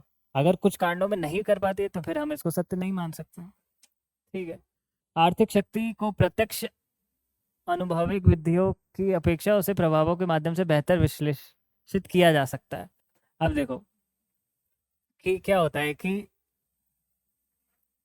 प्रत्यक्ष अनुभविक विधियां की अपेक्षा उसके प्रभावों के, अब जैसे मान लो अगर तुमको बोला जाए कि बटला हाउस में रहने वाले लोग जो हैं, ठीक है, जो भी रह रहा है व्यक्ति वहाँ पे, उनके साथ क्या समस्याएं आ रही है, अगर ऐसा पूछ लिया जाए।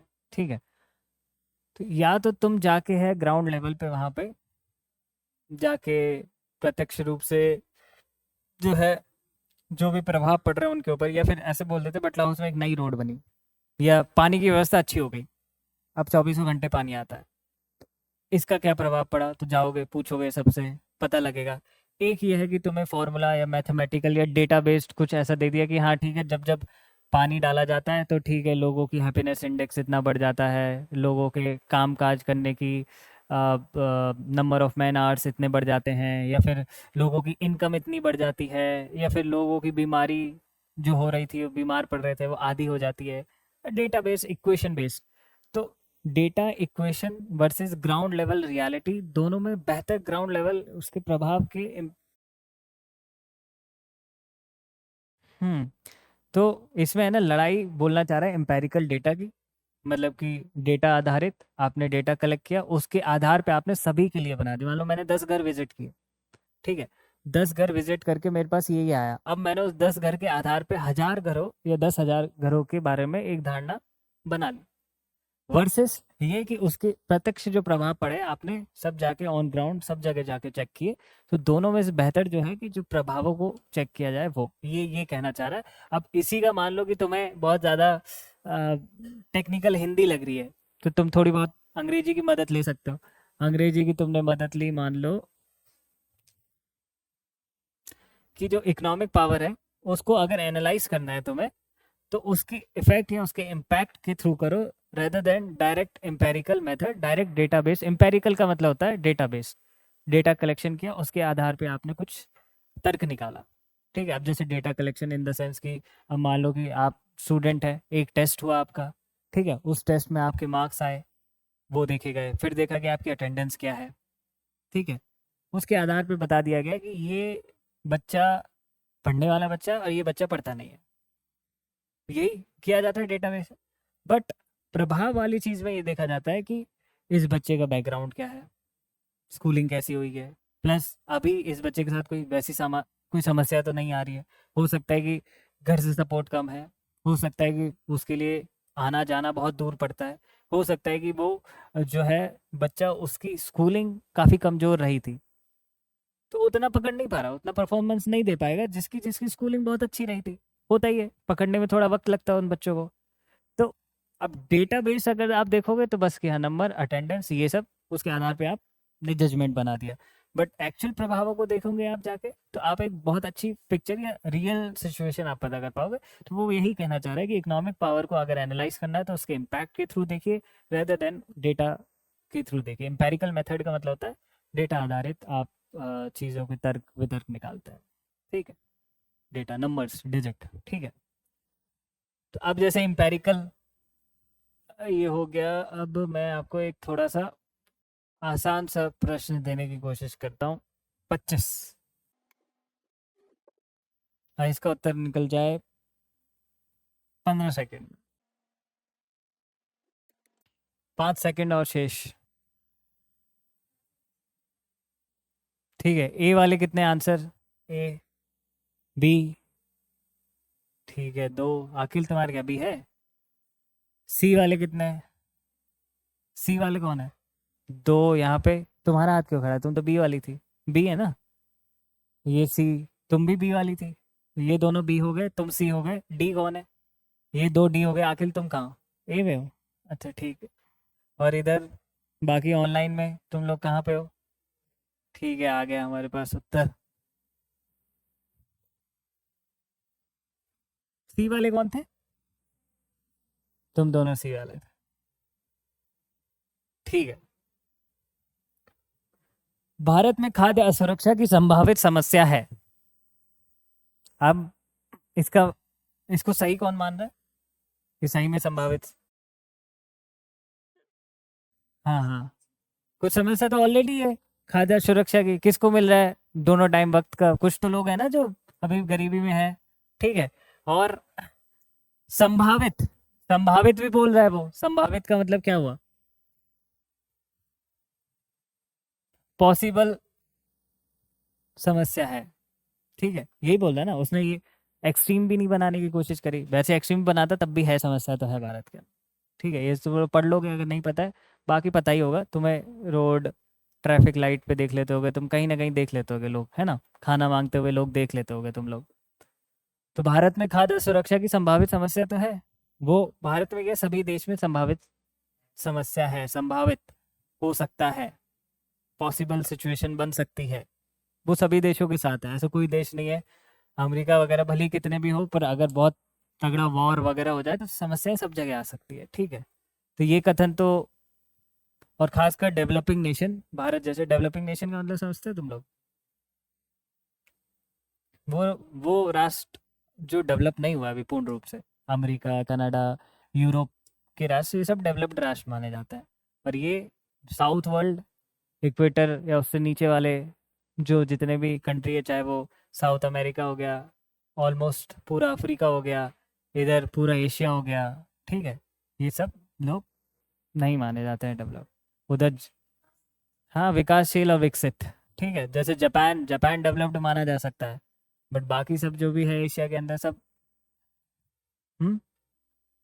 डेवलपिंग है, डेवलप्ड नहीं है अभी, है ना। तो ये सब जगह ही है। फिर ये बताएंगे हमारे क्या नाम है, अचल, ठीक है। भारत को अपनी आपदा प्रबंधन की क्षमताएं मजबूत करनी होगी या चाहिए, क्या मानना है? हाँ, नहीं नहीं, ऑप्शन डी नहीं, ये तुम्हारे हिसाब से गलत है तो क्यों गलत? नहीं, तुमसे तुम अचल नहीं हो, क्या क्या लॉजिक है? हाँ नहीं, उसको बोलने दो, तुम भी अचल नहीं हो। हाँ हाँ, बोलो बोलो, हाँ बोलो बोलो। तो आगे आ जाओ, और आगे आ जाओ, अगर दिख कम रहा है तो रोको। आप दिख रहे हैं? हम्म, आपदा प्रबंधन क्या होता है? हाँ ठीक है, जाइए। आपदा प्रबंधन क्या होता है? ठीक है, तो प्रबंधन मतलब उसको मैनेज करना, हाँ ठीक है। तो अगर आपदा प्रबंधन की क्षमताएं जो है, उसको प्रबंध करने की क्षमताएं अगर मजबूत होगी तो कुछ गलत हो रहा है? अच्छी बात है ना, ये तो मजबूत करना चाहिए। तो अब देखो, तुम भारत को अपनी आपदा प्रबंधन की क्षमताएं मजबूत करनी होगी या करनी चाहिए, ये जरूरी है। कोई सी भी क्षमता हो, चाहे आपदा प्रबंधन हो, चाहे स्वास्थ्य प्रणाली हो, चाहे एजुकेशन सिस्टम हो, सबको, चाहे यूएससी क्यों ना हो, सबको अपनी मजबूत करने की जरूरत है। अब जैसे इसी में, जैसे कि अचल को अपनी जो है क्लास के कक्षा के अंदर फोकस करने की क्षमता को भी मजबूत करना चाहिए, ठीक है। ये आकिल को भी करना चाहिए, तो ये तो सबको करना चाहिए, इसमें क्या गलत है? तो कोई सी भी क्षमता हो, कोई सी भी प्रणाली हो, उन सबको स्ट्रेंथन या मजबूत करने की ज़रूरत है। ठीक है, ये सब जगह वैलिड है। अगर मैं यहाँ पे काट के कुछ भी लिख दूँ ना कि स्वास्थ्य प्रबंधन, काट के अगर मैं शिक्षा प्रणाली, काट के मैं यहाँ पे राजनीतिक व्यवस्था, काट के मैं यहाँ पे इलेक्शन प्रोसीजर, डेमोक्रेसी, कुछ भी लिख दूँ, हर चीज़ मजबूत करने की ज़रूरत है। हाँ, कुछ नेगेटिव चीज़ है कि भारत को जो है गांजा पीने की क्षमता को मजबूत कर, तो नेगेटिव इसको काटोगे तुम। ठीक है, अच्छी चीज़ों को मजबूत करने की ज़रूरत होती है। ठीक है, तो वो चीज़, तो इसलिए इसका उत्तर सी बन जाएगा। ठीक है, दोनों सही है। ठीक है, देखो हिंदी वाले बच्चे तुम्हें पता है क्यों पीछे रह जाते हैं? हिंदी वाले बच्चे क्यों पीछे रह जाते हैं अंग्रेजी की तुलना में? मैं बताता हूँ। एक तो सीरियसनेस उनमें बहुत कम है। सीरियस कम होते हैं वो बच्चे। मैं बताता हूँ तुम्हें कि कक्षाएं में अंग्रेजी माध्यम में भी ली है मैंने, हिंदी में भी ली है, पर जितना तुम लोग हंसी ठिठोलापन जो यहाँ पे चल रहा होता है, ठीक है, उतना वहाँ पे नहीं चल रहा होता है। तो कैजुअलनेस ज़्यादा है। ठीक है, हिंदी मीडियम छात्रों में तो कैजुअलनेस ज़्यादा है, तो इसलिए रिजल्ट की मात्रा में भी कमी है हिंदी में। तो तुम लोग, मैं बता रहा हूँ कि 1 लाख बच्चे बैठेंगे हिंदी के करीब। ठीक है, उसमें से करीब 40 से 45 बच्चों का सिलेक्शन होना है उस साल। ठीक है, और वहाँ पे बैठेंगे अंग्रेजी के ऑलमोस्ट 4 लाख, 4.5 के आसपास। उनमें से करीब 900, 950 लोगों का सिलेक्शन होना, 925 लोगों का। तो अनुपात के अनुसार तुम लोग की कठिनाई ज़्यादा है। तो मैं आपको पहले ही आगाह करता हूँ कि आप लोग को उनसे डबल सीरियस होने की ज़रूरत है, क्योंकि आप लोग के लिए बाधाएं बहुत ज़्यादा है। ठीक है, और आप लोग जो है, जो आपको गाइडेंस मिल रहा है, उसको आप लोग सीरियसली लेना स्टार्ट करें। ठीक है, अब जैसे सी सैट का भी हुआ, अब आपका काम क्या है होमवर्क के रूप में, कि आपको ये प्रश्न पत्र उठाना है। कहाँ से उठाएंगे? गूगल पे नॉर्मल सर्च करेंगे, UPSC CSAT 2019 paper. UPSC की वेबसाइट वाली लिंक को ही खोलेंगे। क्यों? क्योंकि वहाँ पे ऑफिशियल पेपर भी और ऑफिशियल आंसर की भी आपको प्राप्त होगी। ठीक है, बाकी जगह पे अगर आप आंसर की देखेंगे तो जैसा मैं देखता हूँ कमेंट आते हैं यूट्यूब पे कि सर इसका आंसर तो सी होना चाहिए, तो कोई और इंस्टीट्यूट के आंसर की देख रहा हो, वहाँ सी लिखा हुआ, बट यूपीएससी ने तो बी दे रखा है, तो बी ही है उत्तर। तो आपको भी यूपीएससी की ऑफिशियल आंसर की कैसे होता है, ऑफिशियल कैसे पता लगे? बहुत सारी लिंक आती है, उसमें upsc.gov.in जहाँ पे है वहीं पे क्लिक करना है। तो आपका काम क्या है, होमवर्क क्या है आपका, कि आपको ये 2019 का जो पेपर है, इसमें बचे हुए जितने भी प्रश्न है ना, इनको सॉल्व करना है। पढ़ के, बिना पढ़ के, जैसे भी सॉल्व होता हो आपसे सॉल्व करिए। फिर उसको देखिए कि क्या मैं इसको अगर बिना पढ़ के करता, या मुझे उस प्रकार की नॉलेज मिल जाती जो कि आगे समय के साथ जब आप सामान्य अध्ययन पढ़ेंगे तब मिल जाएगी, तब मैं कितने सही कर पाता। खुद को एनालाइज करने की कोशिश करिए कि क्या आप कुछ भी प्रश्न ऐसे हैं जो जिसमें बहुत ज़्यादा नॉलेज की रिक्वायरमेंट नहीं थी, बट आपसे सॉल्व हो पा रहे हैं स्ट्रैटेजी के माध्यम से। अगर आप दिल्ली जैसे शहर में बजट में आईएएस की तैयारी करना चाहते हैं तो इस वीडियो को एंड तक जरूर देखें। ये है बनो आईएएस।